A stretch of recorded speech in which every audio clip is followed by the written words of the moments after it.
What's up, everybody in the house tonight? What's up? What's up? What's up, everybody in the house tonight? What's up? What's up? Yeah.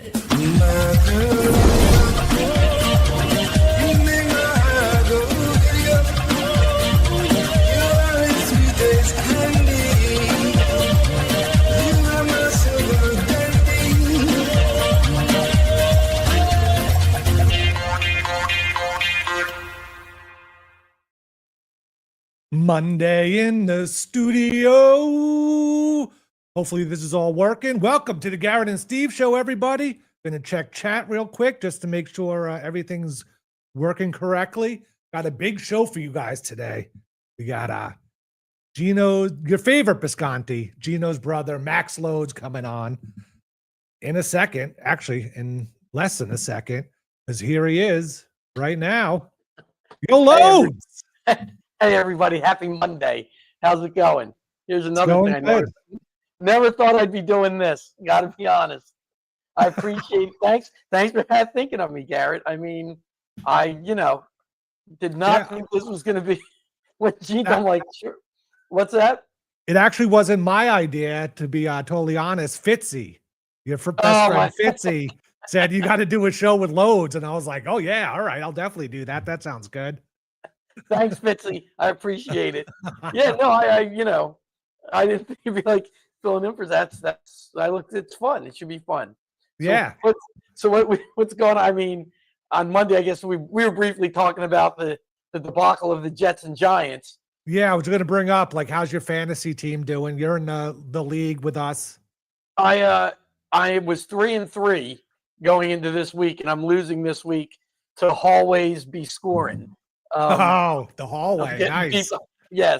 Getting beat this week by her, and it varied. Like I think I lost the first two games, won a game, lost a game, won two in a row, and now I'm losing a game. Hey, I had the 20th pick in a 20-person draft. I'm happy, I won my first game, I believe the first game, and then I've lost every game since. My team is horrible.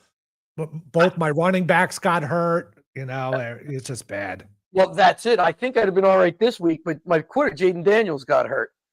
And he got hurt. So that would have been more points. I'm sure he'd have scored against Dallas. So my fantasy, but I'm looking forward to the Seahawks tonight. Big 10 o'clock Eastern time start. I'm seeing so many people complain. And I'm like, that's 7 o'clock West Coast time.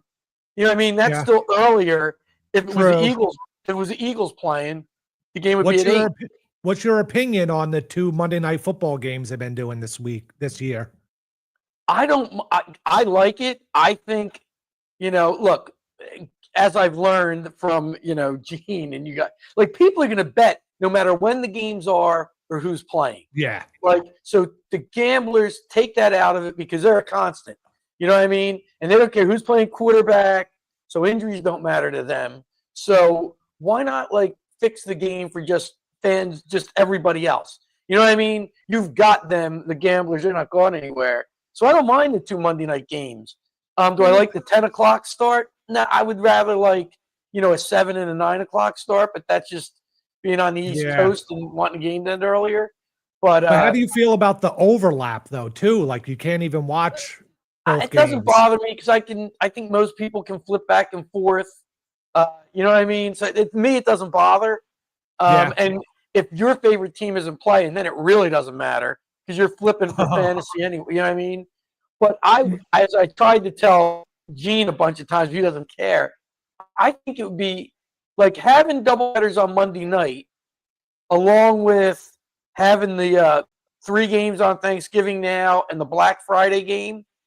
Like, I just don't – I hate the games in Europe. I don't see any purpose for that.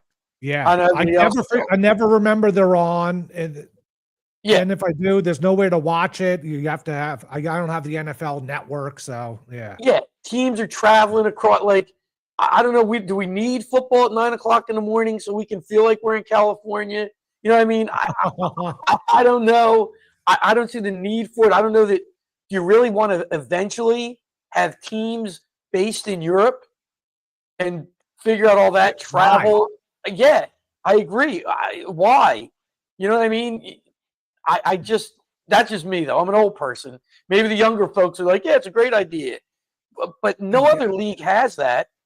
Even soccer doesn't have that. And that's Definitely a very international game. Yeah, So that's more localized than football. Yeah, You know, I sort of think what they should do is what I like to see them do, like the Thursday night games. I think they should have 2 games on Thursday nights, and it should be the division. Like if NFC East, Eagles, Giants, Redskins, Yeah. but those teams don't play the previous Sunday. You know what I mean? If you're playing Thursday, you don't play Sunday, and give everybody the same bye week, and then just rotate it. So like the first 5 weeks, everybody plays. Starting week 6 or week 5, however it works out. Let's say it goes NFC East, and then right through and then you just rotate the next year, so you know when your bye weeks are all the time, and you don't have players playing on 4 days rest. If you really want to do something, and then those games would always be important on Thursday nights because they're Yeah, a lot of the times the games on Thursday nights are like garbage games. Yeah, and so if that would be good. Yeah, and if you want to keep the Thanksgiving with Dallas and Detroit, you already have 3 games on Thanksgiving Day and 1 on Black Friday. So you just make that's when the NFC East plays and the AFC West. Or I'm sorry, NFC East and NFC Central. So you keep it's not Dallas. a bad idea because usually the whole division has the bye week at the same week. So yeah, then they come back from the bye, they play the early game because they've been off more than a week or whatever. Yeah. I just think it would make so much sense, and it's better for the fans because then fantasy football, everybody knows this is the week, the NFC East, they're all off this week. Yeah. And you can rotate it right through. So if you have the bye week the first time, you move to the second week and the guy was you know what I mean? So you would always know when your team's bye week is. And it feels like they've already sort of set things up for that, how they have the games on 3 on Thanksgiving and 1 on Black Friday. The Christmas games, that's just crazy to me. I mean, that's just like, they don't care if it's Wednesday. I'm like, all right, that I don't know how to fit in the schedule. That's the thing too. It's like they sell that NFL package where sorry for talking about sports, everyone, for just a little bit. But they sell this NFL package where you get every game, whatever. Yeah. So I used to do it back before there was a Black Friday game and there were Christmas Day games and blah, blah, blah. And you still like half the games are on either regular TV or ESPN or something like that. So you're not even getting a lot of the game. And now with the Black Friday games and the Christmas games and so many games are on a special day, you get like 12 games a year extra kind of thing. It's kind of worthless. Yeah, it kind of screws over their own thing. I agree. And I know I used to go to a bar and watch the Seahawks every Sunday like it was a job. And then 23 years ago, I knew that because that's when my daughter was born. I was like, I can't be going to a bar every Sunday. So I got the Sunday ticket.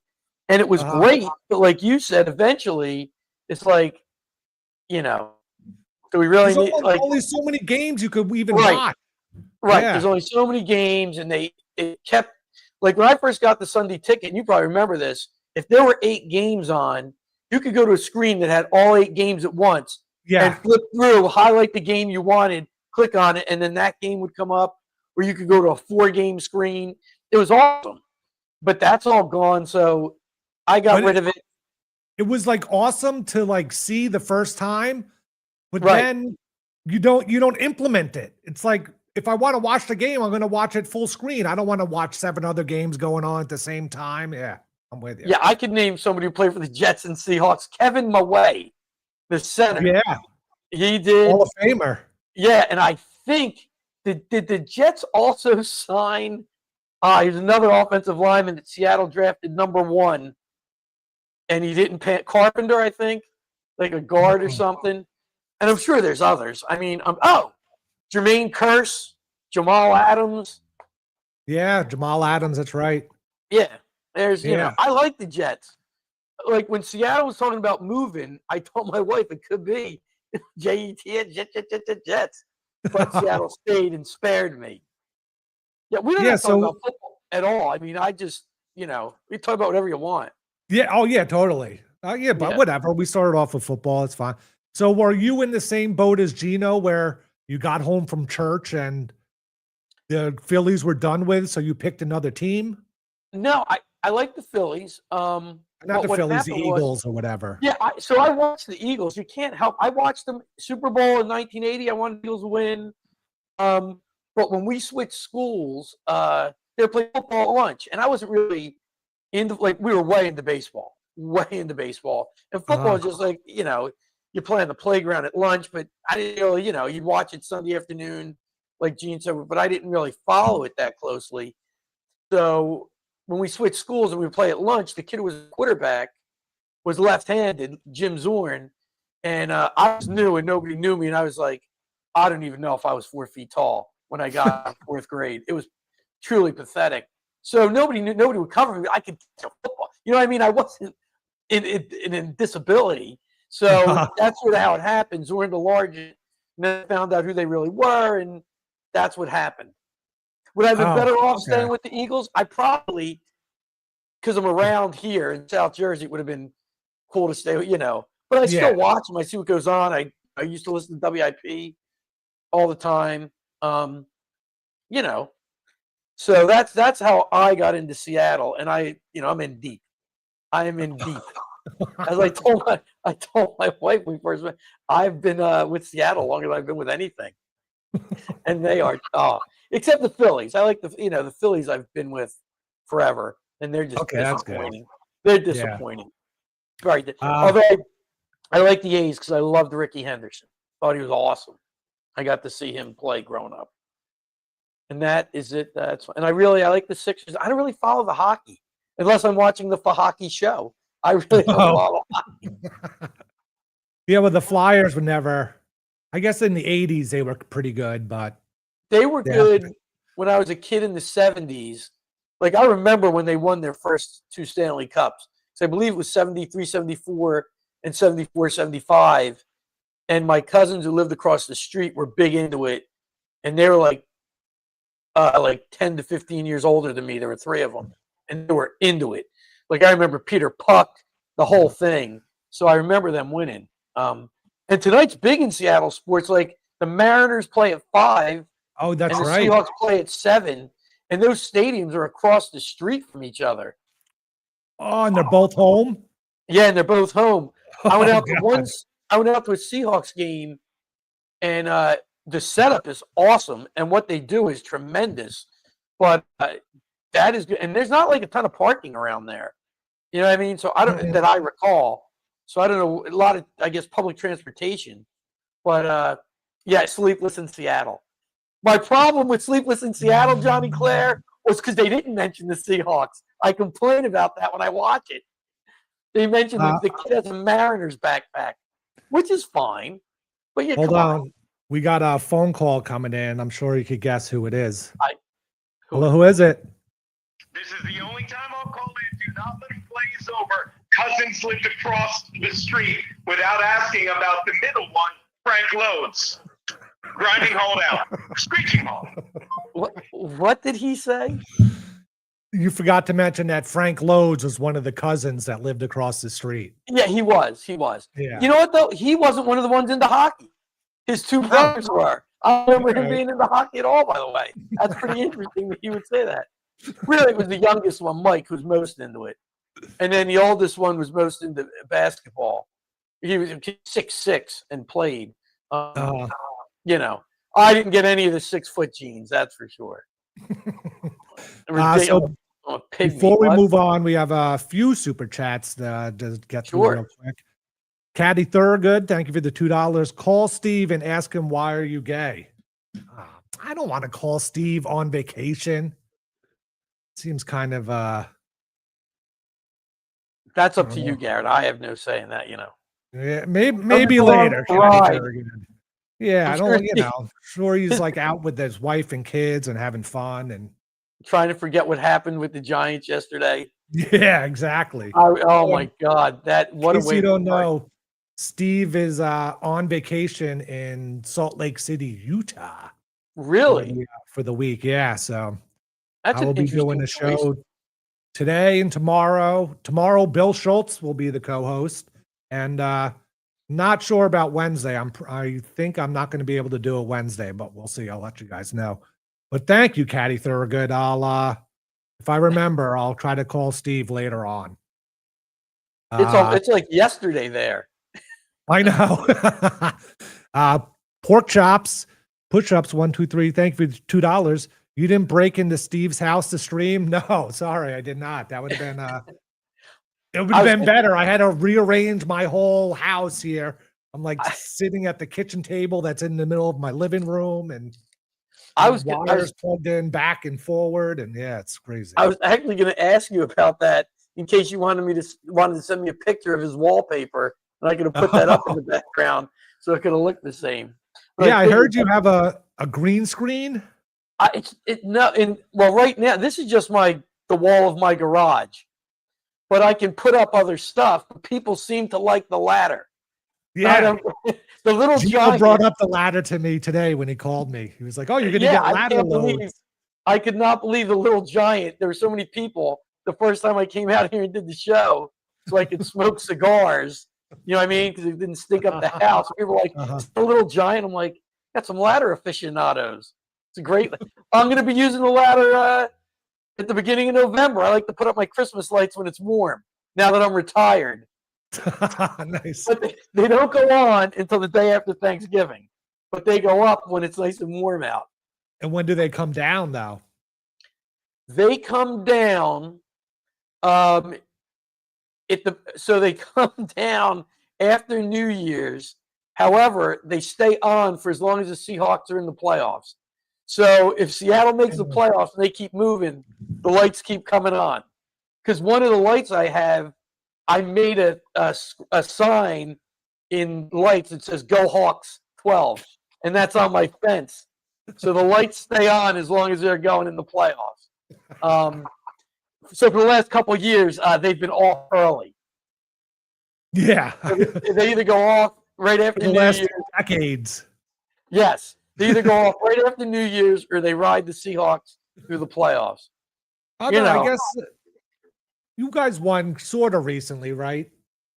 They haven't made the playoffs, I believe, in the last 2 or 3 years, maybe longer. Crimea River, the Jets are on year 15. But the last time they were in the Super Bowl, I don't, we're not going to. That's a scar on my soul that I don't speak of. Butler interception. That one. Yes, and it's funny. Like I could be out just dressed like this, and people just say, like, I'll be buying something. Somebody say, "Why didn't they run the ball?" And I'm like, I look at them like, "What are you talking? Like, you don't know who I? How you just ask a stranger that?" So it's. I said you will never go from being that high to that low that quickly in your life, because when they had the ball, after that crazy catch by Curse and the handoff to Lynch to get to the 1, there was a timeout, and I was like, I'm like, he will have beaten. He beat Peyton Manning in the best defense ever the year before, best offense ever. Then to get to that playoff game, they came back in overtime to beat Ron in Green Bay, and he was ready to beat Brady. And I was saying all this. I'm like, I already got the shirts ready for next year. A picture of Russell Wilson and Pete Carroll for 3-peat. Like I said all that, and then he threw the pick, and I was just sitting there. I just was stunned. And my friend Gene was like looking at me, and I'm like, we didn't do anything wrong. What did we do wrong here? I cheered on. I was all in. It was awful. One more, and then we'll get into the No Kings March that happened this past weekend. But Curtis John, thank you for $2. Can Loadzzz call Geno and say Geno loves gay boners? Geno, does he really want me to do that? I don't know. It's up to you. Will people be able to hear it? I'll do it. I don't know if you do speakerphone. All right. Let's try this. Because Want to keep the fans happy. How's it going, Curtis? Here we go. I can't believe I'm doing this. Who'd ever thought I'd be doing this in this lifetime?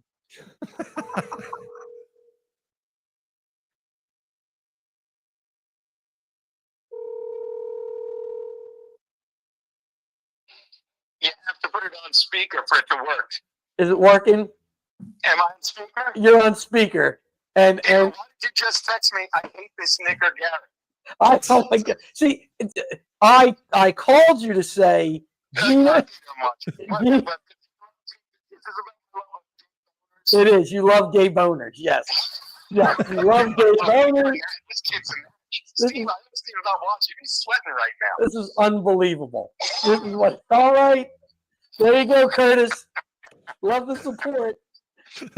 Thank you, Curtis John. Oh my God. Oh, wow. This is we're off and running, Garrett. This is fantastic. We are. But yeah, so this weekend there was the well, you were a politics teacher in school? I was a history teacher. So History, okay. When you got in back in the day in 1989 when I graduated, for me, my certification, it covered, U.S. history, world history, economics, anthropology, sociology, and 2 other ologies I can't even remember. Oh my So, God. but I taught history, and when I was teaching 8th grade, they changed it. It was civics. Like for a year, I taught straight civics. It was awesome. 8th grade, the kids were into it because like they wanted to hear about freedom of speech and all that stuff, and they had a million different questions. I ran mock trials at the end of the at the end of the year. We were showing. I just did a mock trial with them that killed 2 or 3 weeks. You know what I mean? When everybody else was showing movies or packing it in, it was great. It was awesome. I loved it.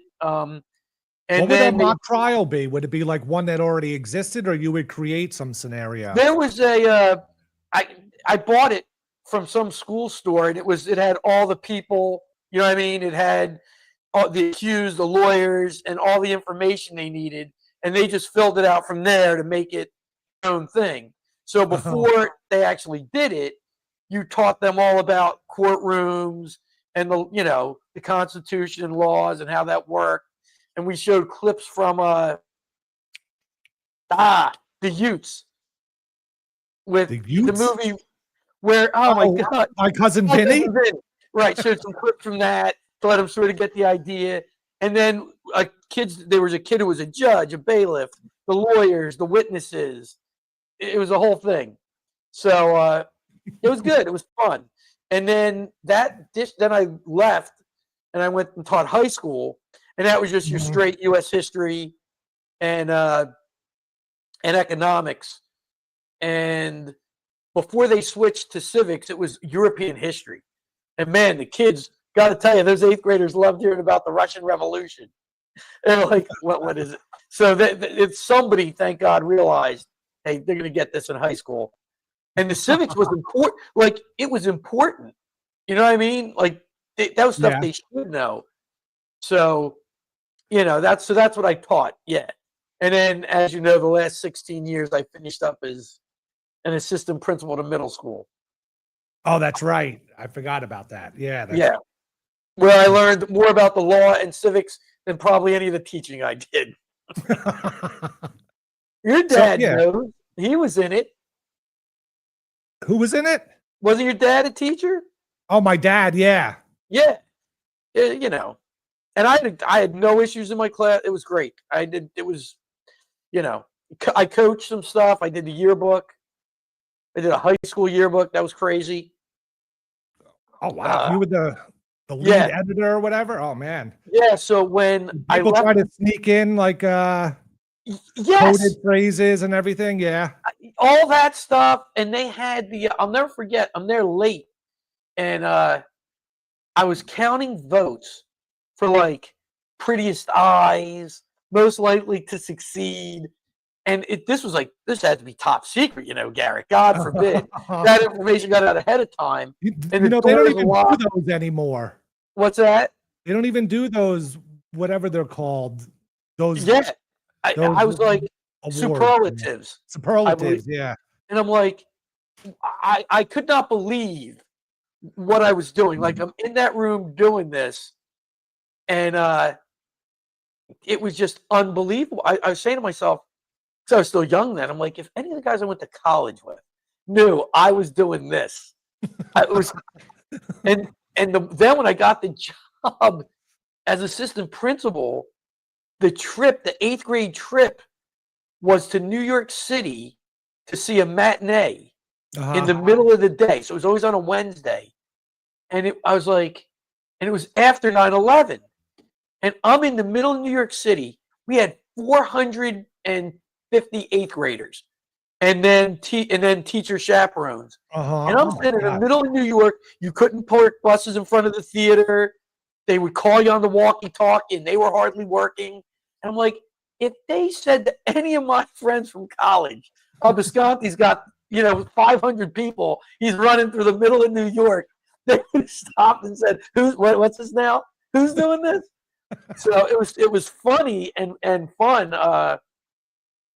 And it led me to what were you? Were you like a party animal in college? No, I was just a regular. No, I don't think I was any more nuts than anybody else. You know what I mean? I was just young and enjoyed my time. I wasn't crazy, but I had fun. Hey, Jamie says hi. So I said hello. Will do. Yeah, I mean, I wasn't nothing crazy. It was a lot of fun, but I wasn't too concerned about too much responsibility at the time. Of course, you know what I mean? Yeah, I was totally enjoying reveling in not having responsibility. That is 1,000% the case. Yeah. You know what I mean? Like, I did my work and got it done ahead of time, and after that, it was whatever. You know what I mean? I just that's why you become a teacher, so you could get to that point again as soon as possible. Yeah, and that's why I think some are like, well, he's fine in middle school because he's a middle school. That's really where Pete is. He's a middle schooler himself. So, all right. So this weekend, reading from Twitter here. Oh, is it your birthday? Happy birthday, Garrett. No, today's not my birthday. Oh. Who said that? Did someone say that in the chat? Jonathan Mardukas? Oh, thank you, Jonathan. It's just, it is my birthday. Yep. Thank you very much. So on October 18th, 2025, approximately 7 million Americans participated in the No Kings demonstration across all 50 states and internationally, protesting Donald Trump's policies as threats to democracy. The peaceful events, chants, and signs in the city like New York, Washington, D.C., and Boston, with figures such as Bernie Sanders and Hillary Clinton voicing support against elite influence in politics. Oh, my God. Right? Like, who has a more elite influence in politics than Bernie Sanders and especially Hillary Clinton? And was Obama involved too? I mean, Garrett, I'll let you speak to this, Garrett, so as not to upset Johnny Clare because he thinks I'm a radical lunatic. But if that's what they said, that elite influence in politics, you got to be kidding me. There's the elites are the left. They're the moneyed party right now. Mm-hmm. I mean, Trump's got money and Elon Musk has money. I know that's what you're going to hear. What did Kamala raise like $1.5 billion in a month? Right. And we all know it was 106 days. So her campaign went. And who knows how she spent that money. But the No Kings thing, if you look at any of the videos, apparently it was most of the people who attended were older white people. Yes. It was predominantly like over 70. Yeah, I think like 60 and older, and out of those predominantly white group, I think most of them were women. Like, what do you think they wanted to get out of this? Because there is no king, there no one's a king. Like, I know we're supposed to know, Garrett, but what, like you're saying, if I don't know, maybe somebody could. I guess what they wanted to get out of it was to be seen and to make others aware that there's a segment of our country that does not agree with what Trump is doing. I don't know that they needed to have big rallies to do it. You have every news station except maybe Newsmax that's doing it for them. I don't know that you need to have, a big rally to do it. But the thing is, the people that were at this protest just a couple of years ago went along with every made-up rule that people made about COVID, and those governors or whoever made those rules were acting like kings. Like, oh, now you can't eat outdoors. Now you can. Oh, this business shut down. You can't go on the beach. You can go on the beach. All that stuff. Like, no one cared about it then. Johnny Clegg, to point out that Garrett said that. I agree 1,000%. It's not even an agreement. It's a statement of fact. That was reality. And that's some of the stuff I presented to some family members who are all about Trump so bad. And all I can say is, and this speaks to the elitism of the left and the liberals, is that was all okay because they agreed with it and they believed it was the correct thing to do, and they know better than everyone else. You know, Garrett, like, how could you or me, us peons, think we should be able to go for a walk outside when, this disease that we have, and I haven't heard anyone say this number's wrong. Young, healthy people had a 99.9% chance of surviving if we did absolutely nothing. But so, for the craziness of wearing a mask everywhere, it's come out that the 6-foot distancing was just a lie, pulled out of nowhere. I'm with you. Yeah, I'm just showing people the aerial coverage that there definitely was a lot of people there. Look at that. Right now, I heard that video was not of the event. I heard that's video taken from a different thing, not the No Kings March.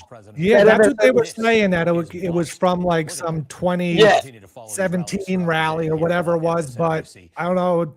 The community notes on Twitter said there's some things on the stage or whatever. It's like you could tell it is from the event in Boston. That's, yeah, and I'm good with that. And who knows how many people were paid to go there? You know what I mean?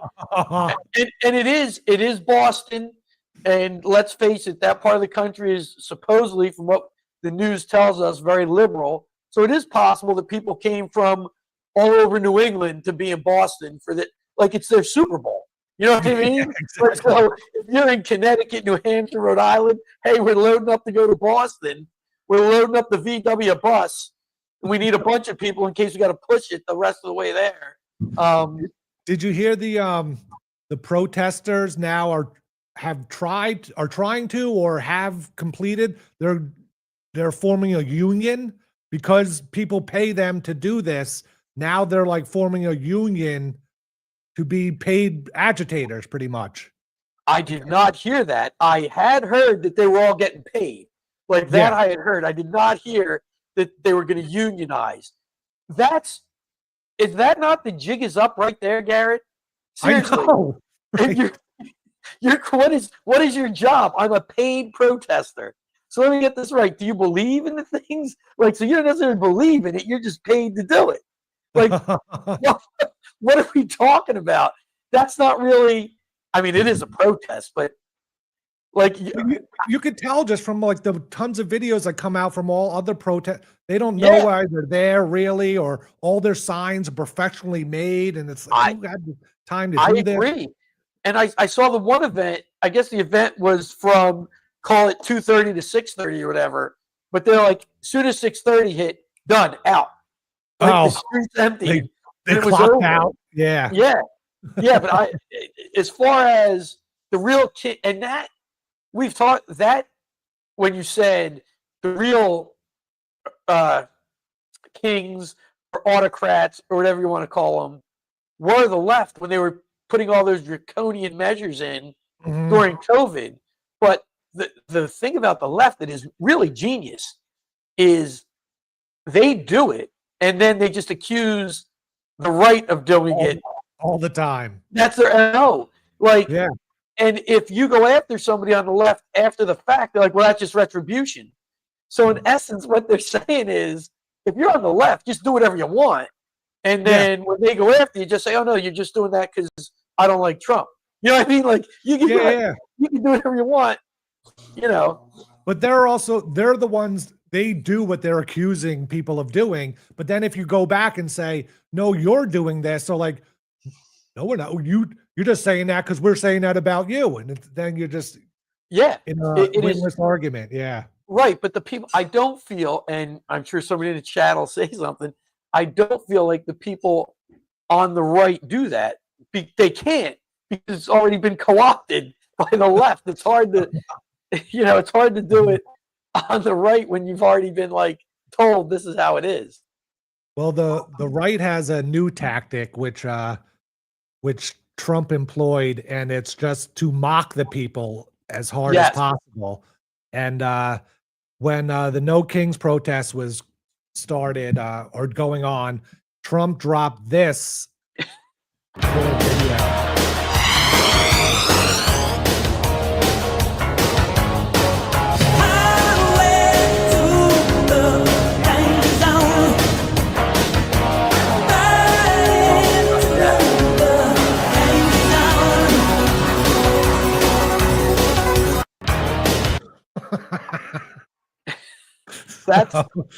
That's just, what else are you supposed to do? Like, but can you believe you're in this timeline where the president of the United States is making an AI video of himself dumping shit on people? Yeah. I almost feel like it's like he's just like having fun with it now. Yeah. Because he knows that there's nothing. He was right when he said, I could cure cancer and the left would have a problem with it. Oh God, yeah. Yeah, he's right. And when you're in a situation like that, it's a no-win. And when you think back, like, I guess who was a Republican before Trump? Was it W Bush? Yeah. And before him, his dad.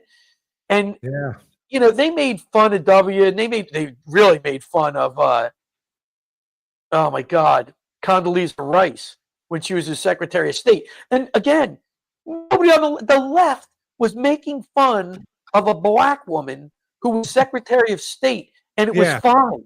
You know what I mean? It's unbelievable. Nobody. And by the way, you might want to see right. I don't want to. Garrett said, I don't think Trump's a victim. I never said Trump was a victim. He's not a victim. He's a winner. And when you're winning, you just do like, if you can't do anything right, then what difference does it make what you do? And that goes for anybody. Yeah. You know what I mean? Like, it's sort of like, if everything is racist, then isn't everything right? Then nothing is not racist. Like, once you've made everything wrong, like Trump opens his mouth and speaks and it's wrong, like, then what difference does it make? You've destroyed it. Like, you've lost all credibility. If everything's racist, sexist, whatever. Yeah, they overuse the word so much it has no meaning anymore. Right. Yeah. But so one of the guys he dumped shit on from his airplane was the left-wing influencer Harry Sisson. Do you know him? I'm aware of who he is. Because of what my new career has become, Garrett, when I just couldn't retire quietly, I should have never answered the phone. Yes, I know who Harry Sisson is now. Sure. Go ahead.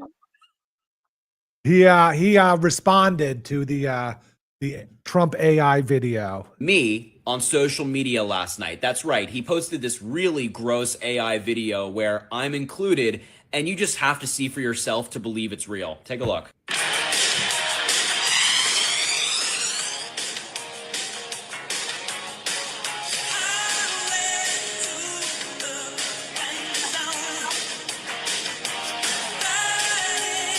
I got it. How can you tell the difference? What's the difference there? A real post by the President of the United States. As soon as I saw that video, I responded to it by saying, that plane wouldn't have made it off the ground with your fat ass in the pilot's seat. Ooh, what a burn. And I stand by that. I mean, look, if this doesn't prove to you that Donald Trump is a complete and total loser, I don't know what will. He's posting AI videos of himself in a crown, dropping feces on the American people in the middle of the night. What I just described to you is somebody who is mentally unwell. It's just what it is. 7 million Americans, including myself, just got out there and protested against Donald Trump, and his administration's response is a shitty AI video. Yeah, I think the Democrats are doing pretty good. There's so much more I can say about this. I made a long-form video on my YouTube and my Spotify show. Go check it out, everyone. Hear more from me about this. But like, we are so screwed as a country with this guy at the helm. So screwed. What amazes me is he 7 million Americans. He discounted 71 million Americans. 10 times more actually went out and voted for Trump. Yeah, and I call him a loser. He won in one of the biggest things you can win, which is the presidential election. And after all they did to Trump, tried to put him in, and they freely admit it. And that's why, yeah, I don't want to. Yes, and they really admit they did these things to keep him out of office. The lawfare stuff. Yeah. Yeah. Oh my God, they raided his house. Meanwhile, Joe Biden, who was never president, was never protected by the Presidential Records Act, had documents that he shouldn't have, scattered all over his garage, and the prosecutor who questioned Biden, basically said he was seated in Congress. They asked him, I believe it was the Senate, and they asked him, and he said, I wouldn't prosecute him because he's an old man. And I think people would just say, well, he's an old man. Like, basically, he's senile. And then it comes out later, he's senile. I mean, what are we talking about? Yeah. And that Harry Sisson video, it doesn't even seem like he believes what he's saying. It's just like he's acting almost, where he's just kind of like smirking but shaking his head and can't believe that blah blah blah, and these shitty AI video. And it's like, is there any way we're going to get along if we find it hilarious and these people can't stand? You know what I'm saying? And that's what and I was actually thinking about that because of some of the, like I said, text messages I was seeing.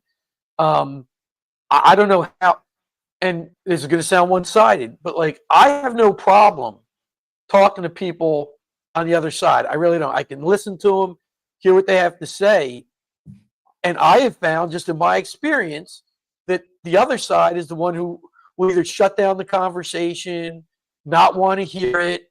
I'm like, it's not. That's just been my experience. I'm sure there's people who are going to tell you, oh, no, I'm on the left. And when I try and talk to my conservative friends, they shut down everything.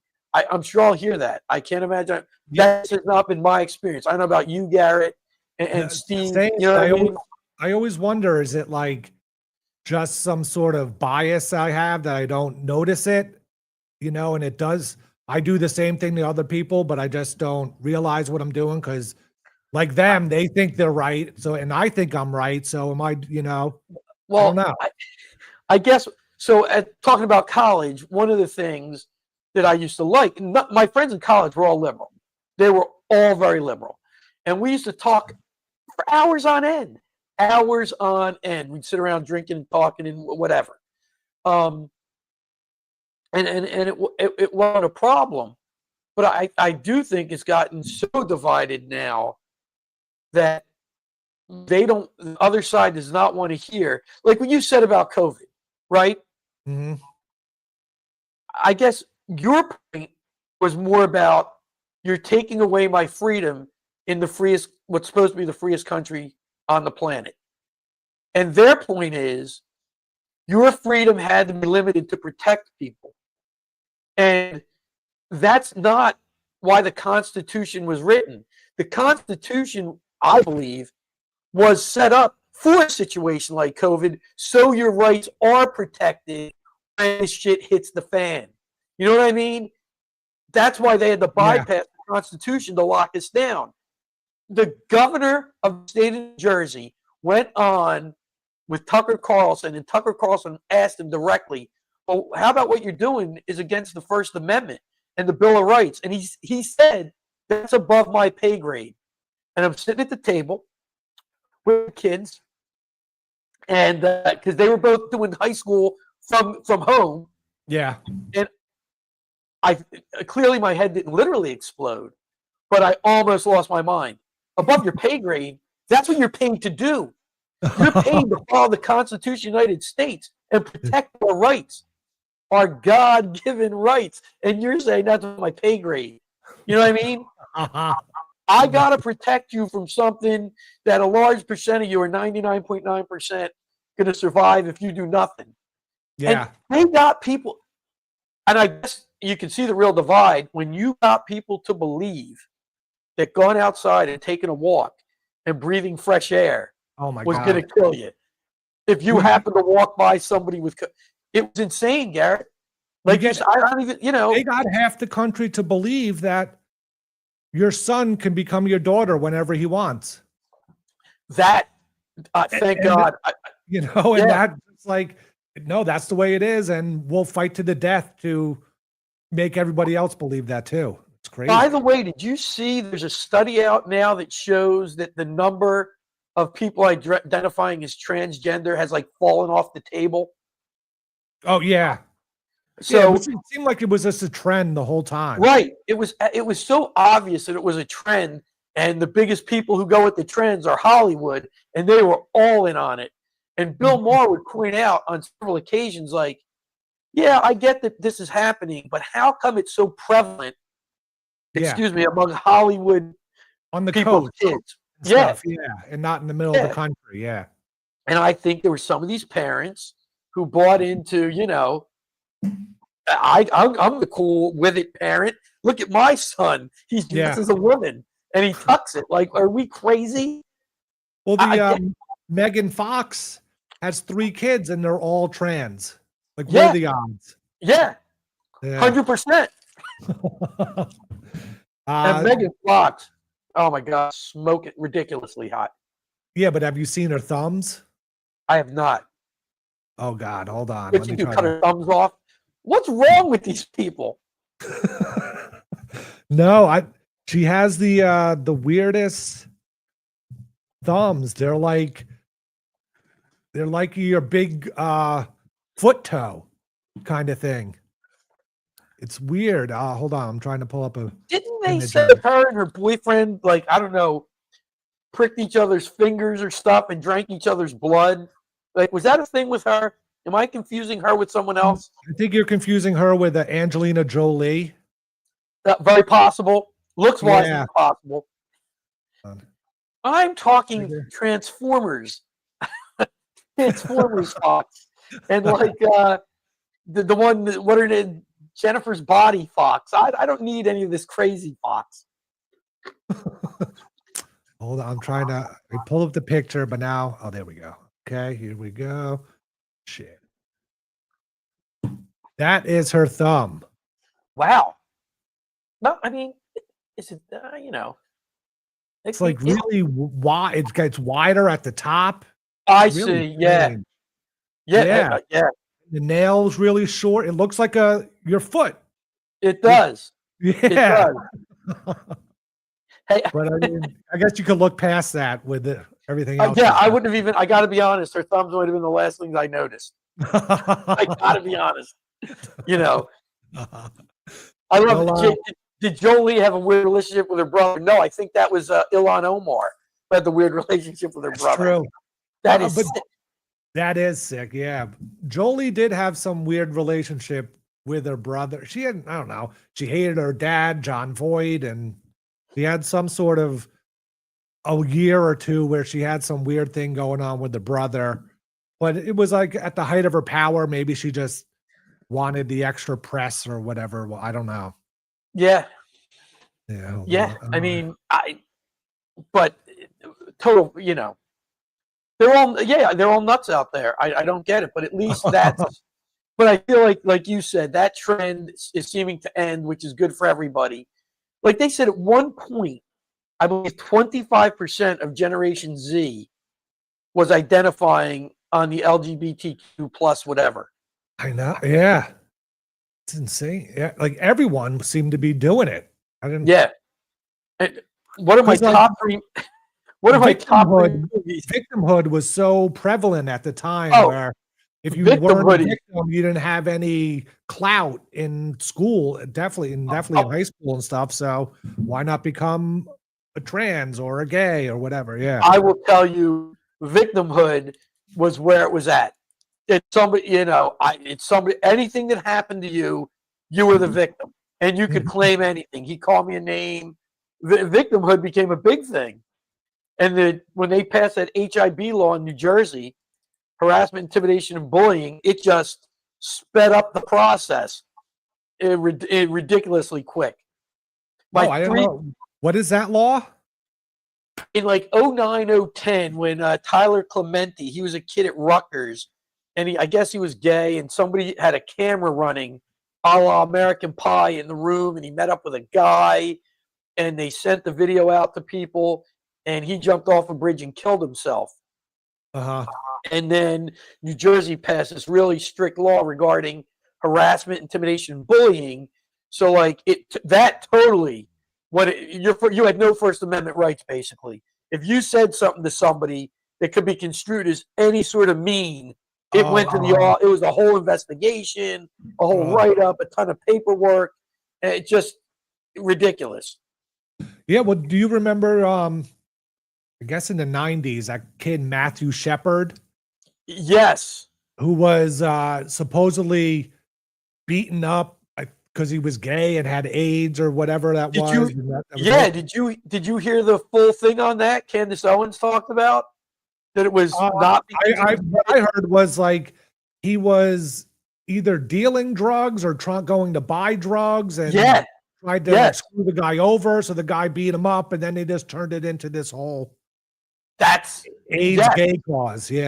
But that's a whole thing where I heard the same thing you did. This Matthew Shepard in Texas, gay bar, dragged behind a truck. They found him tied to a fence post or something. And I don't, I'm working. I got kids. I don't have time to look into every story. So it's in the ether. And then, like you said, you hear, wait a minute, this is really what it was. Sort of like, what's his name in Minnesota? The George Floyd. Jamie says her friend was friends with him, and this whole story is not true. So I don't know. Friends with who? With someone that was friends with Matthew Shepard. Oh, okay. Yeah. So what's not true? What we were saying, or the? I guess he was but he still could have been a really nice guy, but just. Oh, I'm sure he was for other reasons than he was gay and had AIDS or whatever it was. Oh yeah, I never heard he wasn't a nice guy. You know what I mean? I never heard that. Like, I heard he was dealing drugs. There's plenty of nice people who get involved with drugs. I'm just saying, you know what I mean? I'm just saying. Well, we had other celebrities chiming in at the No Kings rally. One was oh my God, your favorite, John Cusack. I didn't know you guys had a cat. Hold on. Now, I don't see that cat scratching either of your eyes out or hissing. Is that no? Is that also a calico? Because she seems very nice. He is very nice. Yeah. Oh, his mom. Yeah, they're like semi long hair cats. We're not sure what kind of cats they are. We just adopted them. Does she have her front claws? Yeah. But she doesn't scratch at you. No, she'll, do the little ball up and kick you with her back legs kind of thing, but that's more playing. She doesn't jump out from under tables at you and hiss? No. No, not at all. Yeah, I'm just telling you. No, there's no cat I know like 6. Oh my, that is well put. Friend and then hates everybody else in the apartment. Oh my, I've never seen anything like that cat was at our aunt's house. I was walking through the kitchen and it would just jump out from under the table with the claw and hiss at me. And I would jump a mile in the air. I'm like, what the hell was that? Thing was unbelievable. Constantly on attack mode. When we do the show at Geno's house, I'll try to say hi to it, or, and it'll maybe rub up against my hand for a second. And then if I keep my hand down there, it just all of a sudden turns. Yes, it's crazy. Crazy. But yeah, we have this John Cusack at. Oh, we have another cat too. All right, what are your cats' names? This is your city. All right, hold on. Yeah, remove this for. We got this is Prince George. Prince George. Yeah. Prince George Louis. They're from Georgia, so we figured George would be a good name. And my uncle passed away earlier this year, and his name was George. So we named him George. And then the other one, the mom, because it's a mother and son. Oh. And, the mom has oh no. But on the keyboard. The mom has this really weird purr. Not purr, like meow. Right. So we call her Squeaks, Mama Squeaks. Mama. But anyway, back to John Cusack. Let's see what he was saying. The whole country was founded on no kings. This is your city. What do you see happening to your city right now? Everyone knows the score, right? The authoritarians divide and conquer, and they create an other, and then they pick on it, and then pick on the person and harass them, jail them, and that's all used as a distraction so they can steal as much as they can, maintain power, right? We all know history, so that's what he's doing, and we have masked goons roaming the streets, hiding their faces, abducting people. What is the most upsetting headline for you? When you see something in the news, does it hit you in your gut? Does it hit you in your heart? It's all upsetting. Seeing sort of a fascist authoritarian, seeing that sort of cosplay that the right wing has been fooling around with for so long, seeing it kind of devolve into the real thing is predictable, but deeply saddening. You're a storyteller. What is the story of Chicago? Go to hell. Is that the message from Chicago? Yes. What's interesting is that he doesn't understand that all the labor rights around the world came from this town, this place. So if he thinks this place is going to be a fascist hub, no chance. Yeah, I'll be right back. Have to hit the bathroom. Okay. And Hot Tub Time Machine is a great movie. God, what a pretentious asshole that guy is. It's just like, what does he think is going on? Like, there's people in mass because they get doxxed and their families get threatened and all this stuff. That's why they're in mass. They're not in mass to seek to hide out from everybody and just abduct people that are here legally and do whatever they want to them. And it's like, how come these Hollywood people all have the same, all the same mindset? They agree on everything all at the same time. Hold on.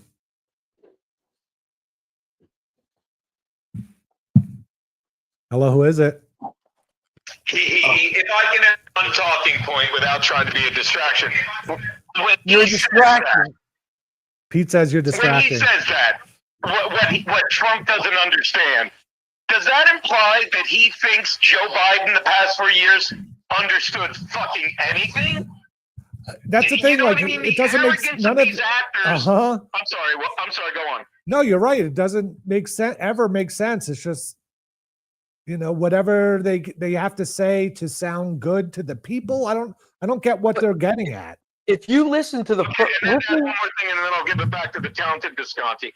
Fucking, do you understand? Like, Cunha said it best. When you get a guy like fucking De Niro talking, like, these guys are actors. They're empty vessels. They're paid to fucking. If they were smart, if they were like really smart, they wouldn't be actors. Like that chick Winnie or fucking Mayim Bialik. Like they went on to be fucking mathematicians, and they never weigh in on politics.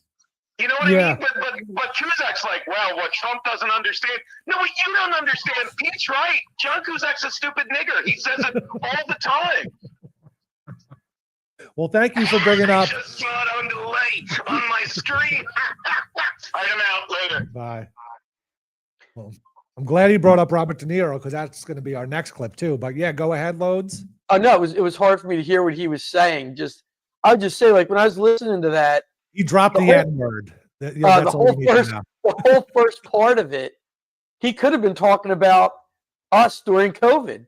Like when you listen to the whole first part of that, it's to divide, it's to separate, it's to go after them, to other them. Like what was more othering than people who weren't going along with what they were saying about COVID? I mean, nobody was more othered than the people. They made up a whole new word, anti-vax, for people. Like I got the shingles shot. I had to get conversation with my doctor. He's like, Pete, why aren't you getting the COVID shot? I'm like, I said, we had the conversation. I'm scared to get shingles. I know people who got it. It scares the hell out of me.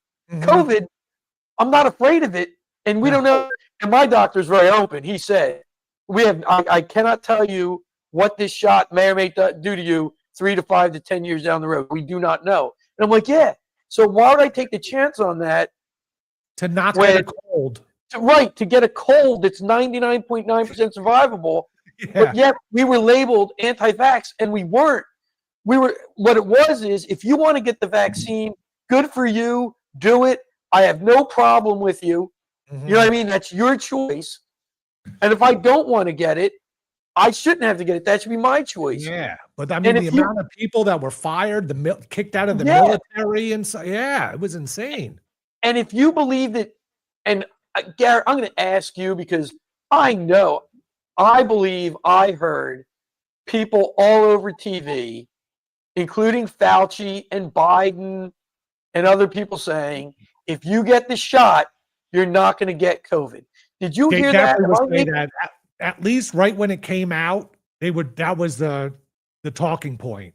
Okay, so you heard it too. So everybody in the chat, it's not just me, it's Garrett heard it too.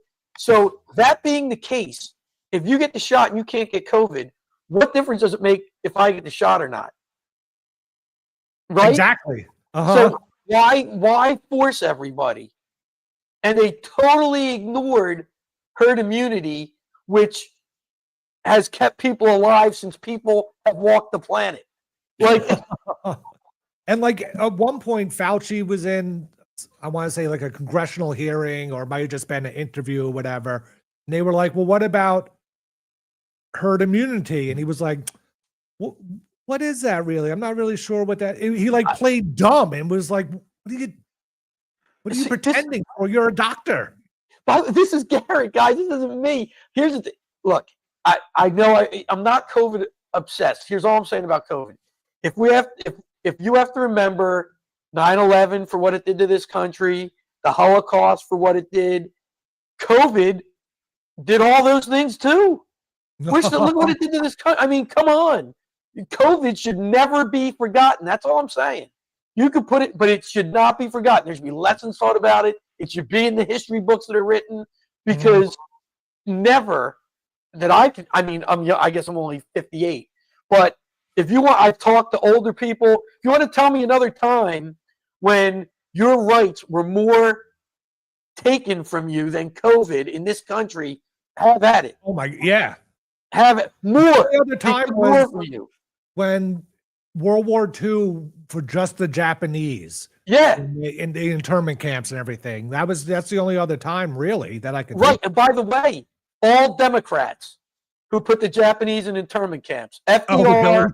Yes, FDR was president. It was Democrats who did it. I don't want to talk about COVID, but you can't not that's my point about it. How do you not talk about it when it's so obvious? I know. Yeah. Yeah. I don't know. We're going to get to, 1 second. Super chats first. If I can pull them. That's some like pop up or something. Sorry. Hold on 1 second. Rolling. Okay. I'm only seeing like one super chat at a time. Let's see what this say. Call Steve. Got that one. You're breaking Steve. Sorry. For some reason, my super chat window is very small. It's coming up on the screen. I see it. Yeah, I can click one at a time. Caddy Thurgood, invite Fred for a show this week. I love Fred. Yeah, maybe. Thing is, I have Bill on tomorrow, and if I do a Wednesday show, maybe I could, but he seems to be pretty busy these days going through cancer treatment and all that stuff. But I could reach out maybe. Thank you, Caddy. We did that one. Caddy Thorogood, is your hallway going to join you today? Well, she stopped by, brought by the cats, so you got to see a little bit of the hallway. Thank you very much, Caddy, for the $5. Chillin 92. Can India Garrett give Geno a call? We've talked to Geno too many times today. I'm sure he'll, if he calls back in, India and Garrett will pick up the phone. You heard that, Geno.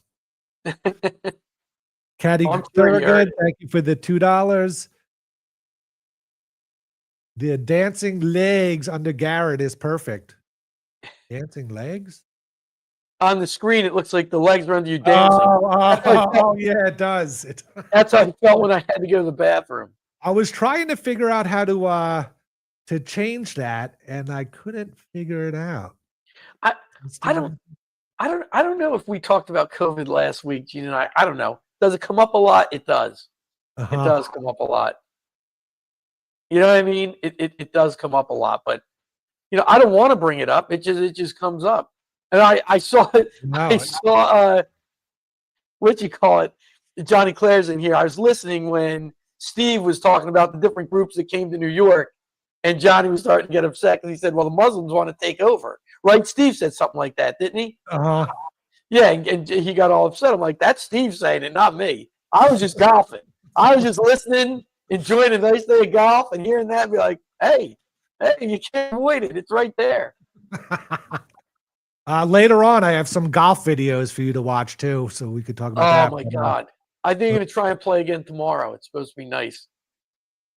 Okay, all right. I was going to ask you, is the golf season over with yet? It's on its last legs. It is on its last legs.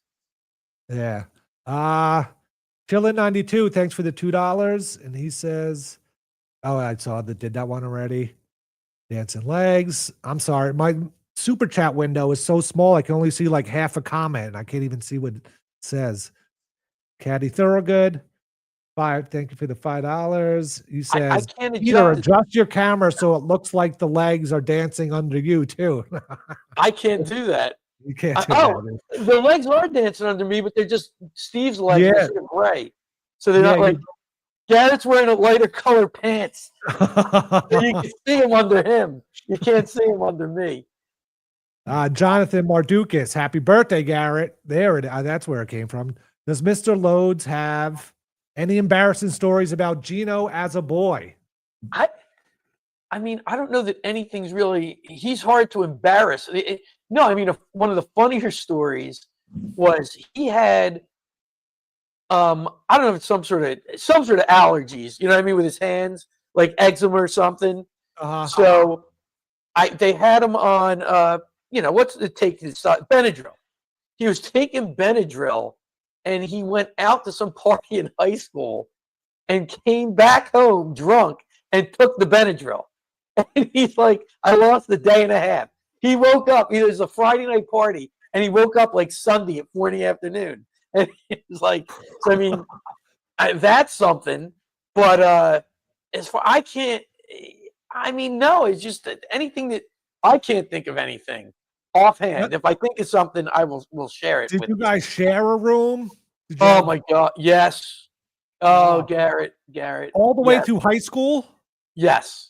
Oh my God. This maniac, we lived on a farm. We grew up on a farm.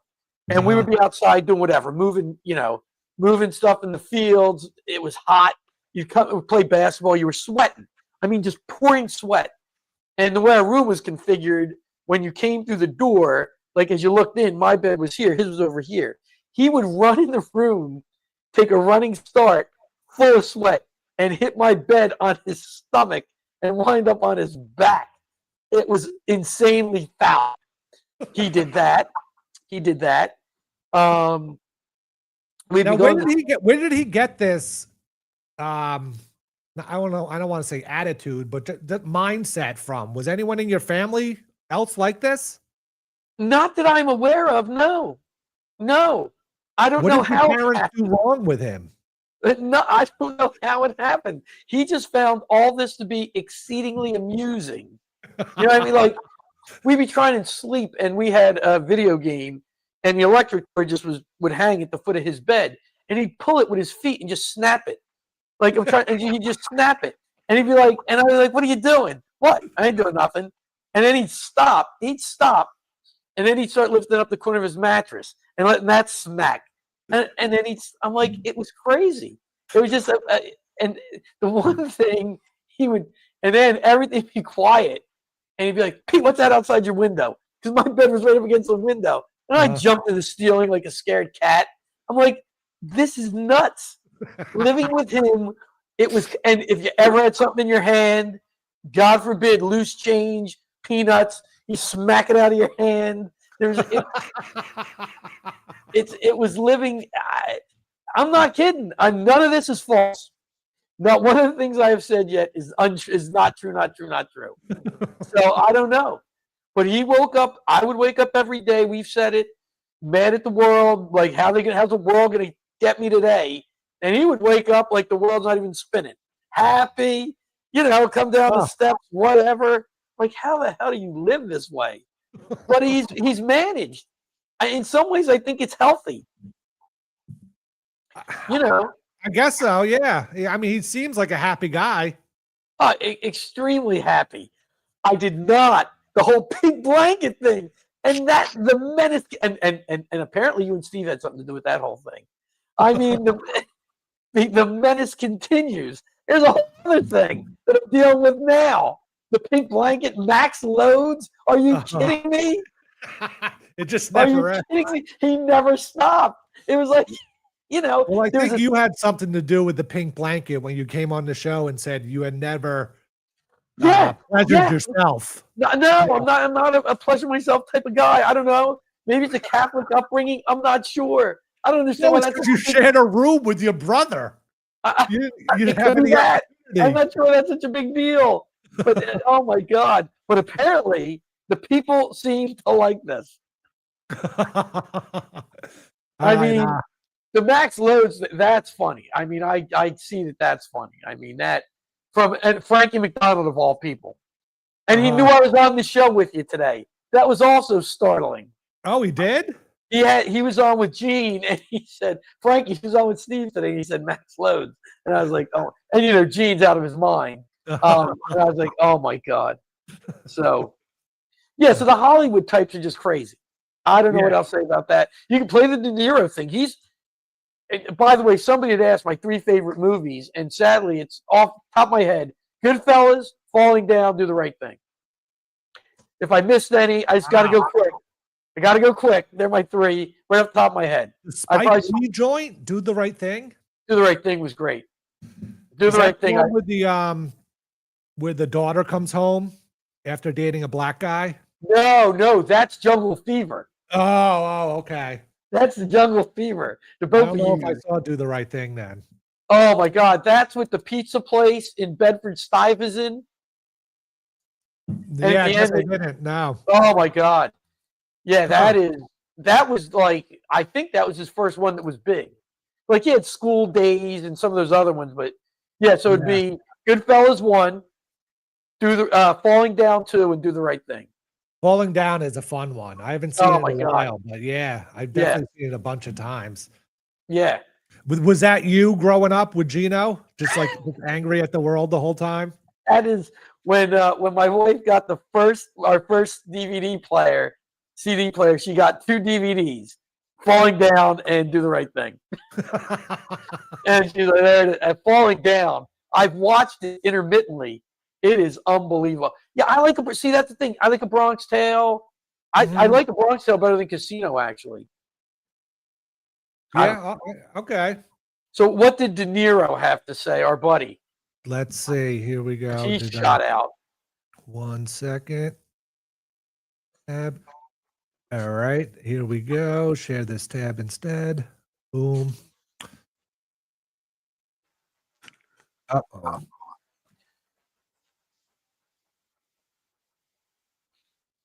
Hold on. I'm not sharing the tab. Second. I click share this tab instead, but sorry, I'm Steve usually does all the technical stuff here, so there we go.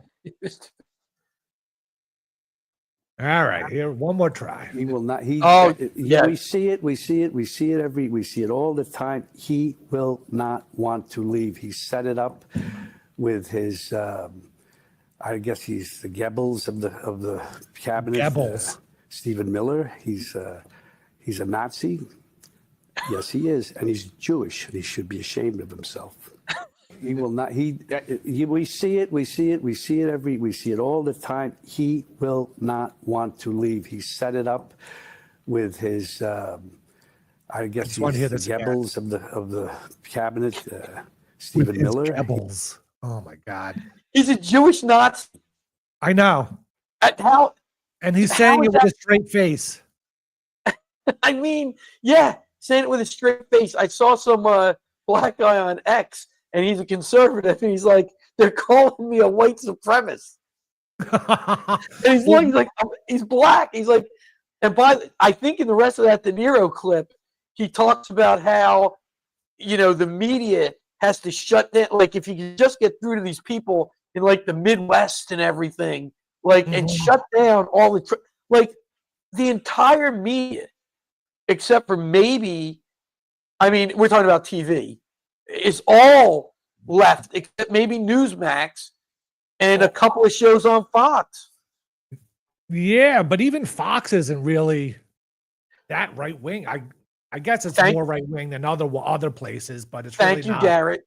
Garrett, and all these, and there's a perfect example. So some of my relatives or people I speak to will be like, "Well, just get all your information from Fox News," and I'm like, "No." I said, "Ask my wife." Watches it anymore. Yeah. What? I said, "Ask my wife and the big fella when we were watching the 2020 results, and Fox News called Arizona for Biden. It was off. That's right. That's it. Off. We turned it. That was the moment we shut it off. Right there. Like, they're no good. They're no good. At least on Newsmax, the guy was like, I don't see how they're calling this, and he's like, there's only like one way it can happen. And by the way, I watched, because I'm shut out, Garrett. I watched the Arizona State Assembly when they were showing the ballots, and the guy showing ballots, no signature at all, or like part of a scribble. And they're like, yeah, we were told we had to count these. And they were all for Biden. It was Remember insane. that 3 a.m. vote jump where it just spiked up to get enough votes for him to Yeah. And now, like, over the years, so many lawsuits in Arizona have come out of election fraud or things not working right or them cheating. Yeah. Did you see recently some conservative apparently bought Dominion voting? And people are losing their minds. Oh, really? So would they have a new owner? Yes. You can. I forget who it is. You can look at it, but yeah, and they're very conservative, and they bought Dominion voting. It's just, it's mind bending to me what went on there. And then another thing, you didn't believe, whenever they talk about January 6th, they're like, well, Trump was trying to overthrow, or they use the word undo, the election results. And it wasn't that he was trying to overthrow or undo, but that's a language they use. Even Fox uses that. What he was doing was he didn't believe the results were accurate. He was trying to make sure the results were accurate. Yeah. Right? Do you agree? I'm just saying that's what he was doing. The only people who benefited from January 6th were Biden, because they were questioning the votes all along like they were supposed to. Then everything went crazy, and they're like, it's all good. It's all good. Yeah, and it's all how, I guess maybe it's all how you look at it. But nothing we're saying, you and I, is false. You know what I mean? It can all be checked. Yeah, you're right. I had one more video from this No Kings thing. So I know it's been a lot, but I love them all. This was Representative Hank Johnson. Do you remember this guy? Yeah. Is it not he the gentleman who claimed Guam was going to tip over because there's too many people? Yes, yeah. So I actually have that story. 1 second. Bring that up. I mean, his voice is tremendous. Yeah, this is Hank Johnson before we play his No King speech. This is him, God, 2012 or 20, I don't know, in the 2010s or whatever, speaking at Congress. Well, this is a island that at its widest level is 12 miles from shore to shore, and at its smallest level, smallest location, it's 7 miles between one shore and the other. Is that correct? I don't have the exact dimensions, but to your point, sir, I think Guam is a small island. Very small island, and about 24 miles, if I recall, long. So 24 miles long, about. What is he trying to like prove that he's smart, but that he looked up the Wikipedia page and just read the first paragraph about the size of Guam? I have no idea other than he's got all this buildup so he could say, well, because of the way the island is configured, it could tip over. Like, that's all I can think of. But it's mind-blowing. It is mind-blowing. 7 miles wide at the least widest place on the island, and about 12 miles wide on the widest part of the island. And I don't know how many square miles that is. Do you happen to know? I don't have that figure with me, sir. I can certainly supply it to you if you'd like. Yeah, my fear is that the whole island will become so overly populated that it will tip over and capsize. We don't anticipate that. The Guam population, I think, currently about 175,000, and again, with 8,000 Marines and their families, it's an addition of about 25,000 more into the population. How do you take that? How did he take that seriously and not just give him the, excuse me, did you say the island was going to tip over? Did I hear you right? Did I hear you right? Did you say the island? Because I thought I heard you say the island. He didn't even hesitate. He just took it in stride and was like, I'm not sure how that would happen, but yeah. Okay. And by the way, when I first saw that, I'm like, all right, maybe this is AI, but I've seen it on a million different news channels. He's the real deal. Yeah, so he was I can't wait to hear this. One of the No Kings protests, and let's see if I can do this right this time. Share this tab instead. Pop up. Nope. Doesn't pop up. There we go. All right.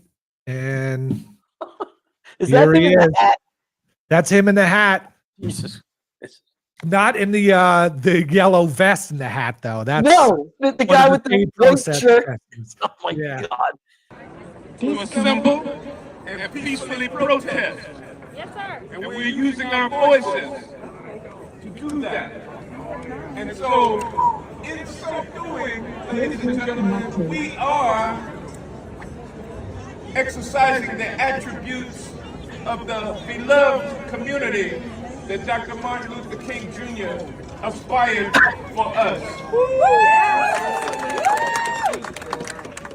And indeed, patriots of all colors and stripes have wanted that. They may not have wanted it for all, but we're here to advance the cause for freedom, liberty, and justice for all. And so, instead of racism, sexism, xenophobism, instead of poverty, instead of racism, instead of militarism, we call upon the nation as our democracy is crumbling today, to rebuild our democracy so that it looks like we the people, it is of, by, and for the people, and it exhibits the attributes of the beloved community. Oh my God. Is he sounds like the guy who used to be on Stern and talked about the UFOs. Riley Martin. He sounds like Riley Martin to me. I mean, you got to be kidding me. He really does. You're right. Yeah. But at least Riley Martin, even though what he was saying could be construed as insane, at least you could follow his thinking or whatever. This guy just seems like he's just saying buzzwords, and just keep saying different buzzwords and get people to cheer, and no one really gets his point. And his inflection it's just tremendous. It's otherworldly. Like, if you can make a car, if it's basically, it's racist. His whole thing is he's a walking thing for racism. If you believe, you know what I mean? Like we shouldn't even. I don't even feel like I'm allowed to even play. You know what I mean? Because how do you not laugh at that? I just remembered I had one more clip from this Hank Johnson guy. I had it a while. It's a little bit long, but hopefully it gets to the point pretty quickly, because it's just another one of these ramble on things. But this one was kind of funny. I wanted to express the fact that last night I came in to do a special order on the situation happening in Michigan, where a surprise attack, a sneak attack by the right wingers resulted in the passage of legislation, which I won't refer to as right to work legislation, is more appropriately named crush the union legislation. I came up last night to the floor to speak on that issue, and as I am prone to do, I use a lot of analogies, and so last night I used an analogy that some find offensive, and I certainly was not meaning to be offensive or use a derogatory term. You know, everybody knows what the N-word is.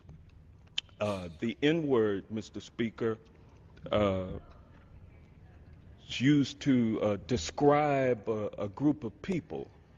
And the N-word used to be fashionable, or it used to be socially acceptable to use the N-word.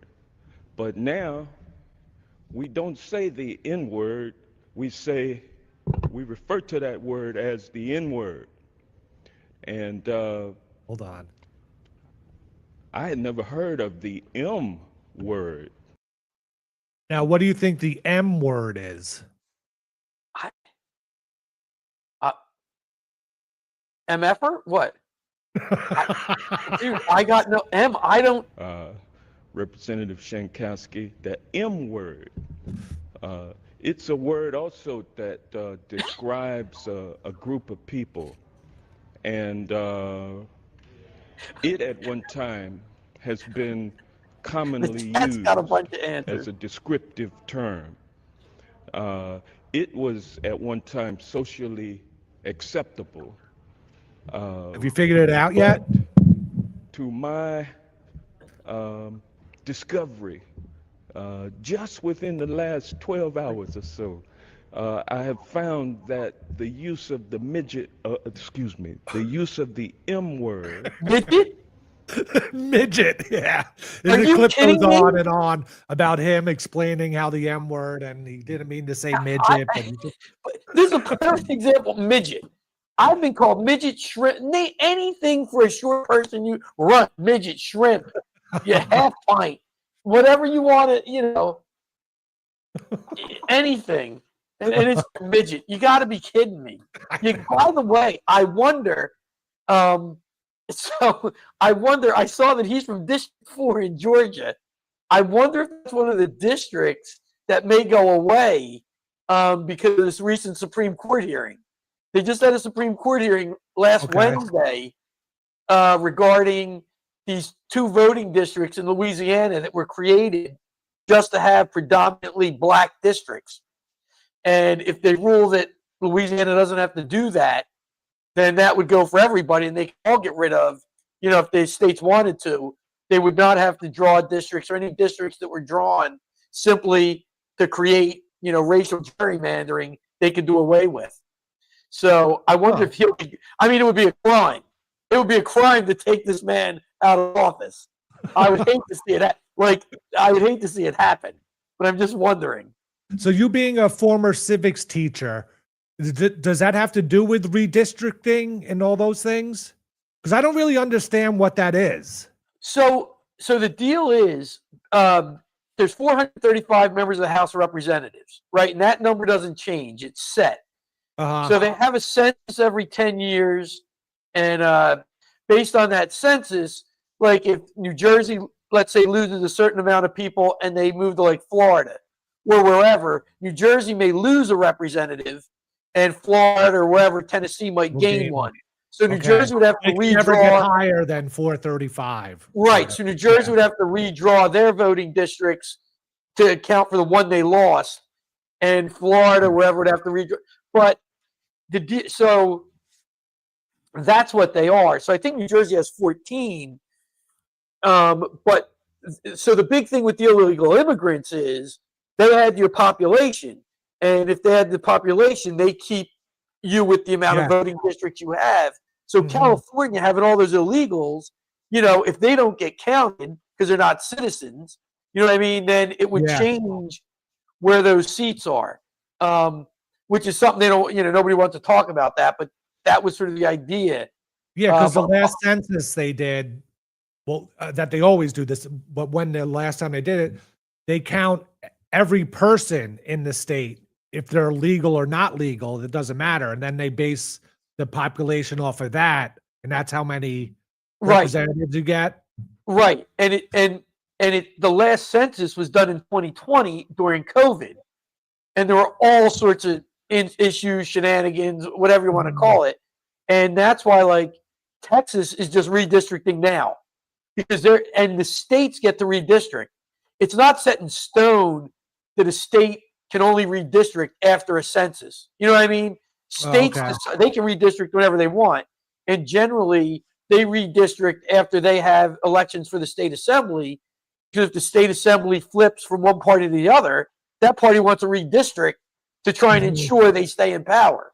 Now, why don't they just draw like a tic-tac-toe board through the state and so every square and basically they should, and just move the lines as they need to. So basically, let's say, I believe you get one representative, I think it's for every 600,000 people. You know what I mean? So like North Jersey is much more densely populated than down here. So our voting districts would be bigger because you need more area to get in 600,000 people. You know what I mean? Oh, okay. So but you could still do it, like you said, in squares or whatever, and just move them out. You know what I mean? To account for that. And when they showed the map that Louisiana wanted to use, Garrett, it looks exactly like what you said. Like where New Orleans is a voting district, and then all the other ones are almost like rectangles. Like they look exactly like what you said and what I believe they should. You know what I mean? So that's why they don't, because you got to count for the population. And that's why North Jersey has so many and South Jersey doesn't. All right. So now there's like a Prop 50 in California that I guess is on the ballot coming up or whatever. And it's about redistricting.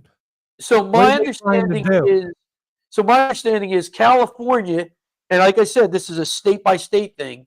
I guess at some point California set up an impartial commission to create voting districts, right? And I don't know what that entailed or if they had to wait for a census. It seems to me there was something like that where they had to wait for a census. But Prop 50 would get rid of that and just let them create new voting districts now. But like, I don't get how they use it to game the system. Well, you would create voting districts to, because they somehow know where the Republican and Democrat votes are. You know what I mean? Yeah. So they draw the lines so that each district would have a majority Democrat. You know what I mean? And then oh, I see. So like Yeah. Orange County is mostly Republican. Yes. So they'll draw like a bigger circle Yes. around Orange County, so the Democrats on the outside vote to even them out. Right. Or they'll All include like one of the towns in Orange County, and they won't make Orange County all in the same district. They'll like break up Orange County. Oh, okay. Yeah, because I saw like a map of Massachusetts where the districts, there's a lot of blue in there, but if you just looked at the map, it would be mostly red, yet they have 0, I think, Right. representatives. Right. Yeah. Right. Doesn't And- make sense. Right. And so Massachusetts is a good example because I believe they have like 9 voting districts, maybe 7, and none of them are Republican. You know what I mean? Like a state like Maine, I think they have 2 voting districts. So if neither of them are Republican, what are you going to do? It's Yeah. 2. Uh-huh. You know what I mean? Or Wyoming, it's 1 voting. They get 1 representative, I believe. What are you Yeah. going to do? It's all Republican. But like a state like that is a good example because there's 7 districts. 40% of Massachusetts, like Mr. White's saying, 40% of Massachusetts are Republican, yet they have no representation. And it's interesting, the lawyer who was against the voting districts in Louisiana being based on color, he used an example. He said, in West Virginia, it's 40% Democrat, but all of their representatives are Republicans. He said, you would never say, well, you should create 2 white Democratic voting districts in West Virginia. Yeah. So why are you saying the opposite? That, oh, no, but you got to create 2 black districts. And then the lawyer who said, was like, oh, no, these black districts are fine.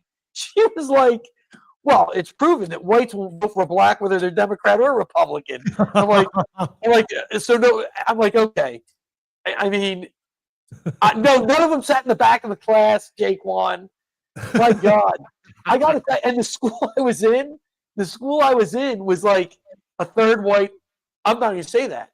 It was a third white, I guess, a third black, and then everybody else. You know what I mean? The rest of it. Wow. And it might have been even more. It might have been 40 white, 40 black, and 20% everything else. So, everybody sat all over. It was fantastic. And and the kid said, Biscotti ain't a racist. They say he treats us all the same. He treats us all bad. He makes fun of all of us. Like this girl was like, Mr. Biscotti, you got to say something to that girl about her skirt. I'm like, did I say anything to you? Like, I'm not here. Like, what are we doing here? Yeah. Like, this is what I'm teaching you. I don't, your parents dressed you. It's not my issue. And I'm sure they'll be, We'll move on from politics after this. Yeah, I'll whatever you want to talk about. I'm good to go. Yeah, it's fantastic. Let's go through the super chats again. Daniel Monday, Googites Unite. I think it's Gaugites or getting along with Garrett was my podcast on In Hot Water that we made up. It was Gaugites, but maybe Googites, or maybe I'm missing a reference. But thank you, Daniel Monday. Caddy Thorogood, thank you for the $20. Thank you very much. I really wish my super scratch. I can't even see one whole super chat on the screen. My chat's all squished for some reason. I can't figure out how to adjust it. But Caddy Thorogood, thank you for $20 for Garrett's hallway coming on camera with the kiddies. Ah, thank you, kiddies. You made us some money. Thank you very much. Thank you, Caddy Thorogood. Oh boy, from Gary Biscayne. Not calling back, but I think he meant Fred Rubino. Oh, I bet not Fred from Brooklyn. Oh, maybe. Fred Rubino's good. I'd have to get, like I did for you, I'd have to get Fred Rubino's number from Geno too. Yeah, he's good. But yeah, he's a good one. Yeah. It's good. But no, Caddy Thorogood wrote, no, Gary, Fred from Brooklyn. See, I was right. I know my listeners. Who's Steve. Caddy Thorogood? Just a fan that, you know, super, I didn't know if you, super fan. Yeah. Yeah, he's from the Cleveland area. I believe so. Yeah, because I was out in Ohio and he wanted to meet up, but we were visiting people and blah, blah, blah. We couldn't meet up, but yeah. That's one of the things I found interesting in, you know, about all this is you guys get to actually know the people in here. Yeah. You know what I mean? Yeah, we met a bunch of fans at Content Hotel that we did with Chrissy Mayer. And so we met Beverly and Jay Nate and push-ups. And Patrice was there, but we've met him before. Yeah. Push-ups or pork chop, you said you met? Yeah, Pork Chops was there. That's right. Yeah. And then we have a fan who lived in Rhode Island who invited me up to like this big house party he has, and we showed up and he has this huge mansion and had, you know, like all the amenities of a live oyster bar and blah blah blah. Yeah, I had heard about that. Had a great party, and then we're kind of like friends with them still. You know, we're planning to go up another weekend. They came to the city one weekend. Yeah, it's fun. It's amazing that the fans are like normal people. You know? Yeah, that's what I feel. Yeah, like that's exactly what, you know. As Gene was saying, those folks he met down in Florida, I'm like, this is unbelievable. Oh yeah, that's right. He met Curtis John down in Florida, and I think someone else too. Yeah, the Gigger. Oh, this Gigger nets it. Yeah, this Gigger nets it. I'm like, this is unbelievable.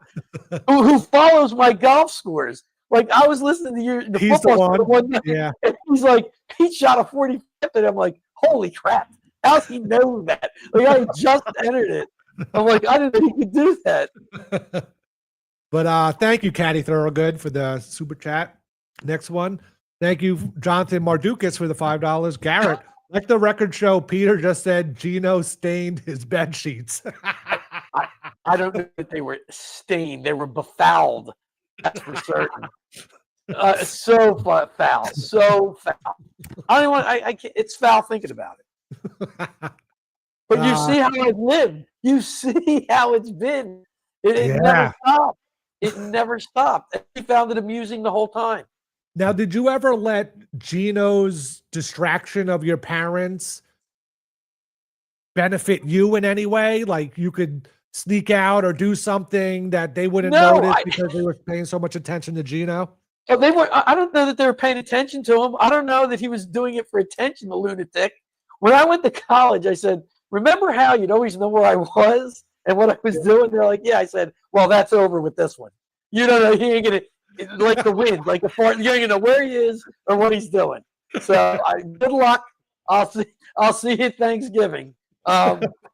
It's crazy time, and he's amazing. You know, he marches to his own drummer. That's for sure. Now, was he always a comedian growing up? Yes. Okay. I don't even have to hesitate. Yes, he always. That was never. Yes, he was like, always. Was he making up jokes? Was he telling jokes, or was he just like being funny? You know what I'm saying? Both. Like I can honestly say both. Like he had a a good sense, and he would say stuff or do.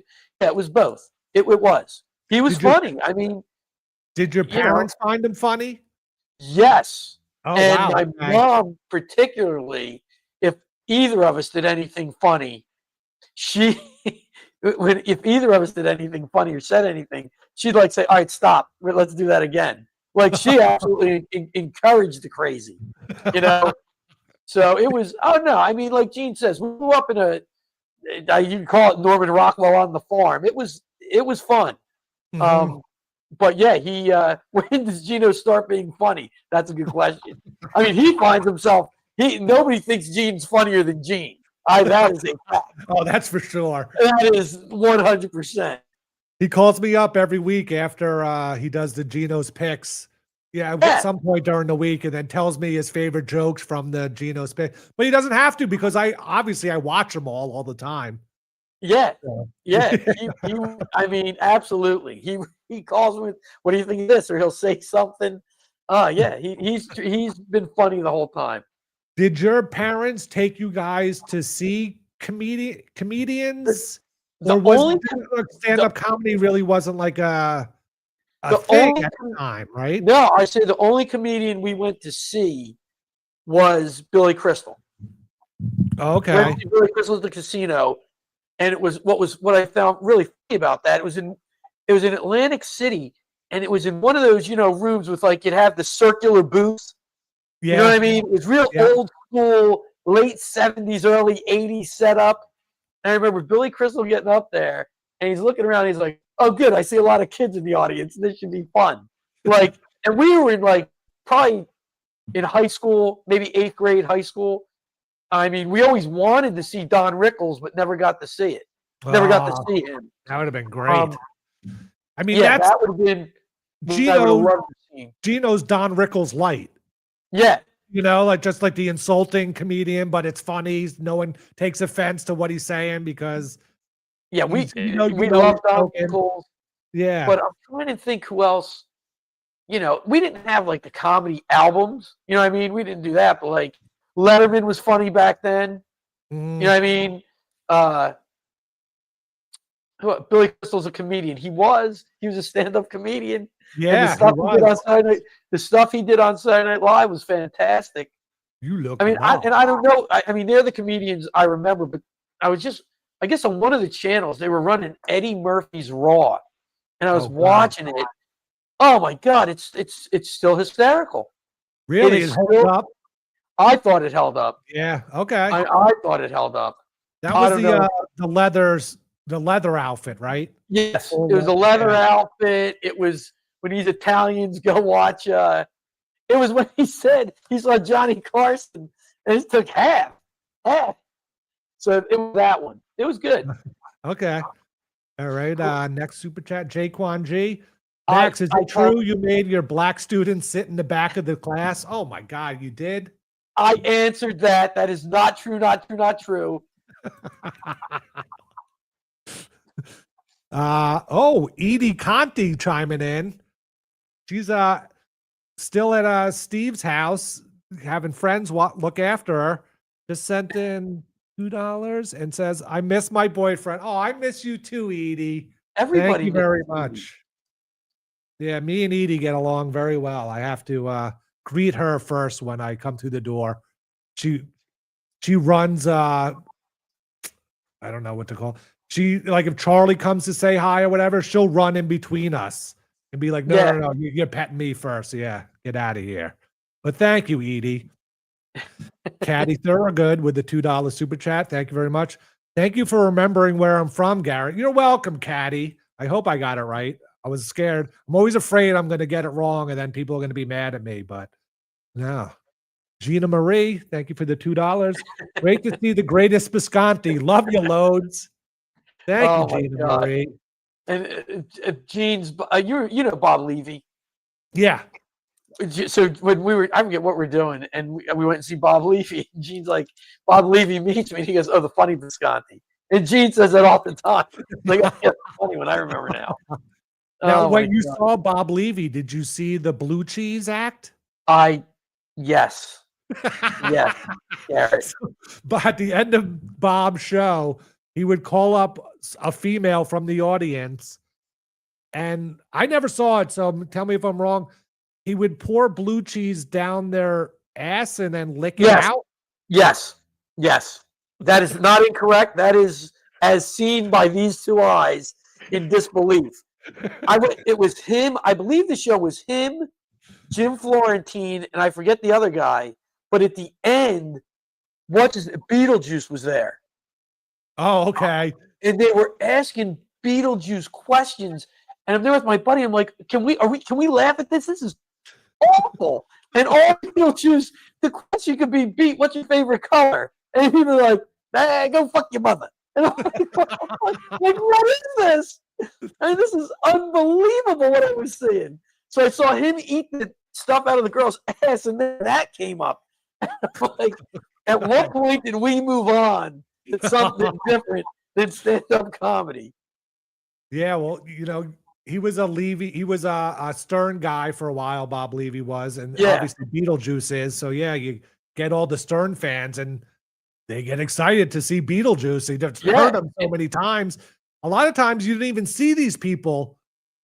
No, You never saw a apparently- picture of them. You and didn't even know what they apparently looked like. Yeah. Apparently, Beetlejuice is from this area where I live. He is apparently from down here. Huh. Like my friend said, he would see him because when his kid played basketball, kid's older than mine. Beetlejuice was with one of the other towns, and he would bring in the ball. I mean, I was like, I couldn't even fathom seeing Beat walk into the bag of basketballs. But I was like, holy crap! Yeah. So that was part of Levy's act. I don't know if he still does it, but and he was funny. I mean, Bob Levy, funny. I found him very funny. Good. Like, really. They were all, and Florentine they were all funny. You know, I mean, Yeah. it was a great show. Caddy Thorogood, thank you for the $5. Ask Anthony to do a show this week with you. Maybe you both do each other's show at the shoot at this show, probably. Other show at the same time. Well, that's the thing. Anthony's, does his show 4 to 6, and I was trying to do our shows earlier today just because I'm just sitting around all day doing nothing. Might as well get the show going on. But tomorrow the show will be on at 8:00 because Bill has some paid tour gig he's doing that I hope sounds like he's taking off with his tour guide business. So good for him. So we'll be on at 8:00 tomorrow. I don't want to beat anybody in the chat to it, but tour guide business, someone's doing well. I figured, because I think that's great. Good for Bill, but I had to throw it out there, Garrett. I can't. I see it so. You people have gotten in the bean here. I can't. It's too much. I've been infiltrated. He created a new tour guide company or tour company, and let me run the name by you and see what you think of it. He's calling it Knickerwalker. Does he wear knickers? Is that why? I think it's because like a Knickerbocker, New York. Yes, that's good too. Knickerwalker. But I told him when I first heard it, I'm like, it sounds too close to the other word. It is very close. You can't use it. And he's like, nope, I'm going with it. I don't care what you guys say. So, yeah. Oh my God. All right, that's the final super chat. We're almost out of time here. So, but I had 2 golf videos for you. Let me just sure. Here. And just for the record, my golf is so inconsistent. That's the issue. Yes. That's the issue. I could go, like this. So I was playing one day. I went par, and I went bogey, par, and I had a 4-foot putt for my 3rd straight par. I put it 4 feet past the hole. I'm like, okay. I missed the putt coming back. It was a par 3, and I took a 5. Yeah, and that was the end. And I'm like, this is impossible. And then the next 3 holes, I double bogeyed. Then I had a par and a bogey. It's like the inconsistency is mind numbing. Well, when did you start playing golf? When I was 35. Oh, so you've been playing for a while, but I've been playing for a while, and that's the frustration. Have I gotten better since I was 30? Yeah. I used to shoot 120, and now I can shoot anywhere from a 95 to a 105. Okay, all right. But it's not good. It should be better. How often? How many times a week do you play? During the summer, I play 9 holes at least twice a week. So I'm in 2 leagues, and then but let's face it, I'm not doing anything. I go play at least one other time a week. Yeah. Are you a member at any courses?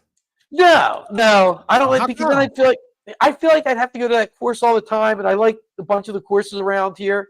Oh, okay. That makes sense. You know what I mean? Yeah. So they almost should sell a membership to 5 courses together as a group. The one place around here is you can buy in, and there's 3 different courses you can play. Oh, all so right. I could do that. I could do that. Okay. This and show. Now this is This is from a while ago, but I do a podcast with Steve. He's not that into golf, so I never really had a chance to bring this up. But this was during one tournament.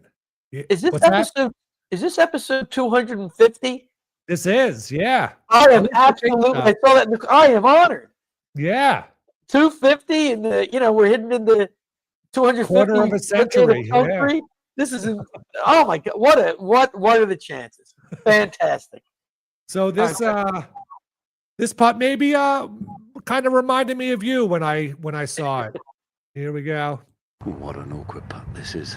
Up the back edge of this green, down and away, breaking off the right with a wind, tilling behind you.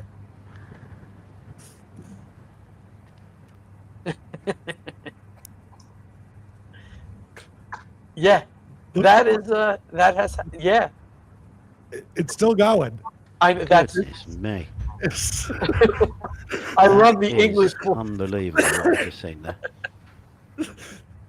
I mean, that has to be the worst Back on the tin, one I've ever seen. That's unbelievable. That is believable. That's the very silent walk down there. How embarrassing now. Yeah. And he doesn't need the putter anymore. He put the glove back on. Well, have another feast your eyes on this. What was he thinking? No, he just it's fast down here. Yeah, he hammered it. I guess he hammered it. I mean, it is all downhill, like off a cliff. Like it's right one there. of those you don't want to see again, isn't it? Yeah. Gosh. Just try to get it close to the hole. Like, why go? What was he trying to hole it? One or two greens out here. Heavily complicated. There's a possibility to do that with strong winds. That was it. You know, let's be fair. Yeah, you're trying to cut it like a foot or 2 foot by the hole, 3 at most, and he just Some of these shots you're left with are incredibly tough. It's hard not to be embarrassed as a player when you do that, but Moxie, it can be done, can't it? Just in his defence, some of these shots are really, really almost on the edge. It could be done, but I've never seen it done before. No, I mean, it just makes you look a bit. We played in a tournament in Pennsylvania. It was on the side of it. The course is in a mountain. And like the greens, you can't. It looks like it's an uphill putt, and it's really downhill because of where it is in the mountain. And they're like trying to tell us, you have to look at where the mountain is. And I'm like, okay. So there were plenty 3 foot putts that would go 8 feet past the hole, and you'd be losing your mind. Where it looks like it looks like an uphill putt, and you put it. It was, Yeah. I would throw a fit as well. All right. I don't hit, and I pitched a fit when I took that 5 on that par 3. I'm like, here it is. Next hole, driver in the water. I'm sorry, Loadzzz, but I really have to pee really bad. Do you mind just chatting for 30 seconds or so? Of course not. All right. I've been on the opposite side of that quite a bit. So oh, good. Nice. Mrs. Garrett. Mrs. Andritz. Mrs. Andritz. How How's it going? Good. I'm good. How do you put up with Gene? With Geno? Yes. Oh, I think because I only see him in little doses. Oh, that's probably the best way to do it. He's super funny and he's a character. Oh, he is a character. He's like larger than life. You know what I mean? The bandanas, the outfits. He is just seeing small doses. It's fun.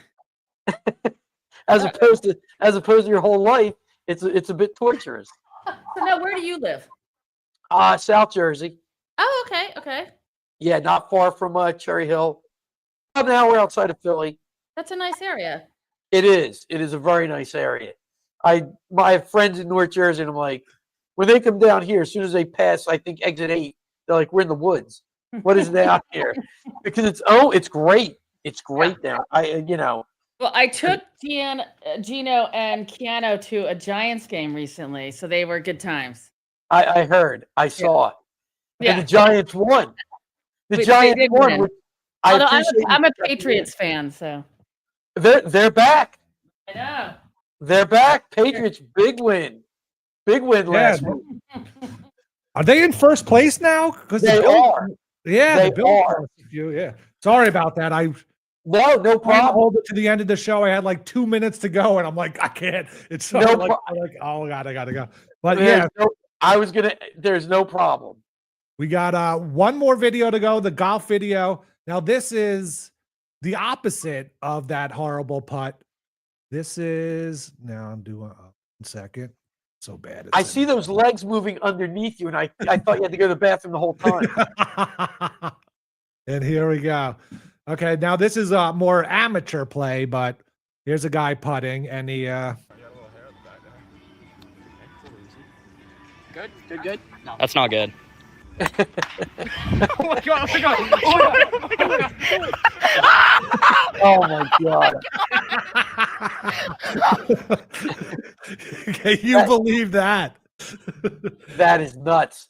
We've all done. When I used to play golf, that was always a fun thing to do. Just take out the driver and whack it toward a tree, and somehow it hit the tree, it came back and went in. It was I can tell you, having played with your boy Gene, when he leaves one shot like that, there are times that ball doesn't get found because he just has a putter and he just fuck this and whack the shit out of it. Yeah, that's what usually happens. You just get mad and you just like fuck it, and it just goes anywhere. But no, we were golfing. We were golfing with my buddy Gene and Frank Loadzzz of all people, and the big guy, you met him. Yeah. And he said, I'm telling you right now, any pro golfer should come golf with you three maniacs. He's like, Gene never shuts up. This one's always, saying something else. It's unbelievable. Because he'd be on the tee box and Gene talks the entire time. The only time he stops is in his backswing. And when he gets to the top of his backswing, he starts talking as he's following through. It's incredible to see. It is an adventure. As a golfer, he's also wildly inconsistent. Oh yeah, but he hardly plays too. He hardly plays. Yeah, he needs. I heard play he did pretty well at Content House when he played golf there. Yeah, he'll do fine, but then all of a sudden you'll lose it and lose a ball. Yeah, he does all right. Yeah, but it's an experience playing with him. And I generally don't drink while I'm playing because I'm already aggravated. Yeah. That was the thing when so the last time I played golf, I played a tournament with Jay Thomas. Do you know him? The actor, the guy comedian? from TV? Yeah. Yeah. He played, he was on Cheers, he was on Murphy Brown, blah blah blah. Yes. But then he always did radio, and I worked on his radio show. Oh wow. He invited me to play in a tournament with that Ryan Stiles runs. Who is Ryan Stiles? Ryan Stiles is, sorry, my cat's eating something. Ryan Stiles was on Whose Line Is It Anyway? He was the blonde guy? The tall, skinny guy. The tall, skinny, blonde guy. Yeah, I guess blonde, yeah. All right, yeah, I know who he is. Yeah, so he would do a golf tournament that raised money for burn victims. So okay. He knew Jay Thomas, invited Jay out there, and Jay knew I used to play golf and invited me to come out. And so that was the last time I played. But before that, it was up until like my last day of high school. That was before. So it was like 15 years after high school. And then I played in this tournament. And in high school, I didn't drink or do drugs or anything. So now I'm playing as an adult, and I'm drinking and smoking. And I'm like, halfway through the round, I'm like, I'm getting tired. I can't even do this. I can't focus anymore. I'm like, I wasn't used to it. I got to tell you, I shouldn't say a lot of the guys, but there are several of the guys I play with because the age ranges from mid-20s to 60s or 70s even. And there are guys throughout that age range who smoke dope while they're playing now. Like the pot has become, or they take a gummy and drink. Like, yeah. It's become like, yeah, and I don't care. I'm just saying, I just can't imagine. Like, I'll take out a cigar. I'll smoke a cigar while I'm playing, but I can't imagine. Like, and I have gotten drunk playing, and it's just it's a bad scene. It's bad. Yeah, it was bad for me too. Yeah, it was just like, why did I do this? You played in high school? Yes, I was the captain of my golf team in high school. All right, so I contend, and you can tell me I'm wrong. You are a better golfer than most. You are, because you learned how to play. Yeah, you knew how to play. And you have that. I don't care what anybody says. It's like, exactly. I say, anybody who played any varsity sport in high school is going to be good at that sport for the rest of their life. They just, because it's like, it becomes like riding a bike to them. I think that's why I was always like joking with you about like I'd beat you in golf. It's Yeah. just because I know I would. That's the thing. It's like, Yeah, even though I and I haven't said- played. It's we a few played times basketball. a few years ago, I Yeah. went to like a driving range with friends, and they never hit a ball kind of thing. And you know, I hadn't played in 15 years still, and could still just knock it down the middle, 300 yards kind of thing. Yeah, you just don't. Yeah, lose I mean, we play because when we play basketball, it's like you can immediately tell that guy played in high school. You can just, I mean, it's ridiculous. They're fundamentally insanely sound. Their shot is virtually flawless. Yeah, they can make a left-hand layup.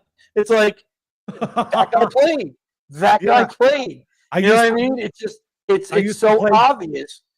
I played pickup basketball with friends maybe 10 years ago, whatever. Just we go to a park in the city, and there'd just be a game, and we join it, you know, a 3-on-3 or whatever. And just one time I played a guy, and there was nothing I could do. Like it wasn't like he was amazing or super tall or whatever. He just like knew where to stand to block me, and I couldn't dribble or do anything. It was just like, all right, this isn't going to be fun. Right. It's there just, and I believe that with any sport. If you know, soccer, pick your sport. It's ridiculous. Yeah. Because that just, I feel like it stays with you. You know, that's all I'm saying. I could be wrong. And if you played in college, I don't care if it's D3. I don't care if it's, you know, community college. Doesn't matter. You're good. Yeah. You're good. Yeah. All right, we got two more super chats, I think, to go through, 2 or 3, and then we're wrapping it up. So the Seahawks game hasn't started yet, did it? Yeah, that's 10 o'clock. They're late night. Oh, 10 o'clock. Oh, they're 10 o'clock. Oh, okay, perfect. Yeah. All right, good. The other game just started. Oh, nice. Okay, perfect. Yeah. Caddy Thurgood can't do 2 shows tomorrow. Anthony and Bill. It's a lot of talking tomorrow. That is a lot of talking. Yeah, and you know, when we do the football show on Thursday, after Steve and I do usually like a 2.5, 3 hour show before that, toward the end of the football show, I'm like, done. I don't want to talk I don't want to be on camera. It's like, God, just get me out of here. Yeah. But sorry, I hear you. No, I hear you. This is so new. I'm like, yeah, I can see. Hey, your boy Amon St. Brown just scored. Yes. Nice. Okay, good. All right. Caddy, thank you for the $5. Call Steve and ask, why are you gay? He needs to do his show. Do I have to call him? I guess he reminded me. I guess I'll call him. And yeah, Dee and Marie loved the cats, definitely. Beverly likes cats. Beverly too, yeah. Yep. Well, those cats, like I said, they seem like they're nice cats. They're not crapping under the bed. Yeah. All right.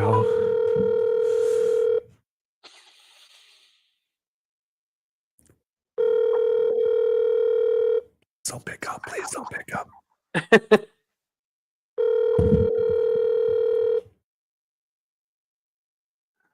Your call has been forwarded to voicemail. Darn. The person you're trying to reach is not available. At the tone, please record your message. When you have finished recording, you may hang up. Why are you gay? Good. Sorry, Caddy. But you tried. Yeah, you tried. And then finally, no, it's still more from Caddy. Caddy, yes. The other hallway. Excited to see the hallway. Thank you, Caddy. And bring her back. There she is. She's back. All right. Well, thank you very much, Loadzzz, for coming on. No problem. Anytime, Garrett. It was a pleasure. Do you have anything to plug? Oh my God! No, Friday. Well, actually, Friday, I guess at 3, we're going to be doing the show from Peroni's in lovely Mercer County for all your jewelry and engraving needs. And, wait, you're doing a road show? Yeah, because Gene and Keanu are at the Catch a Rising Star in Princeton. So it's only like 15 minutes from there. So we're going to do the show from there, and then we'll just go watch his show, him and Keanu. So it should be fun. But that's all I got. I got, what's tomorrow? Tuesday. I'm going to golf tomorrow afternoon. And that's about it.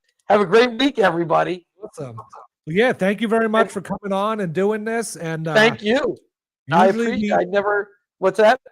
No, usually we have the board song to play where we sing everyone's name on the board, but obviously the board isn't behind me, and Steve has the board song on his computer, so we'll have to skip it this week. But thank you to all the board members, and that's it.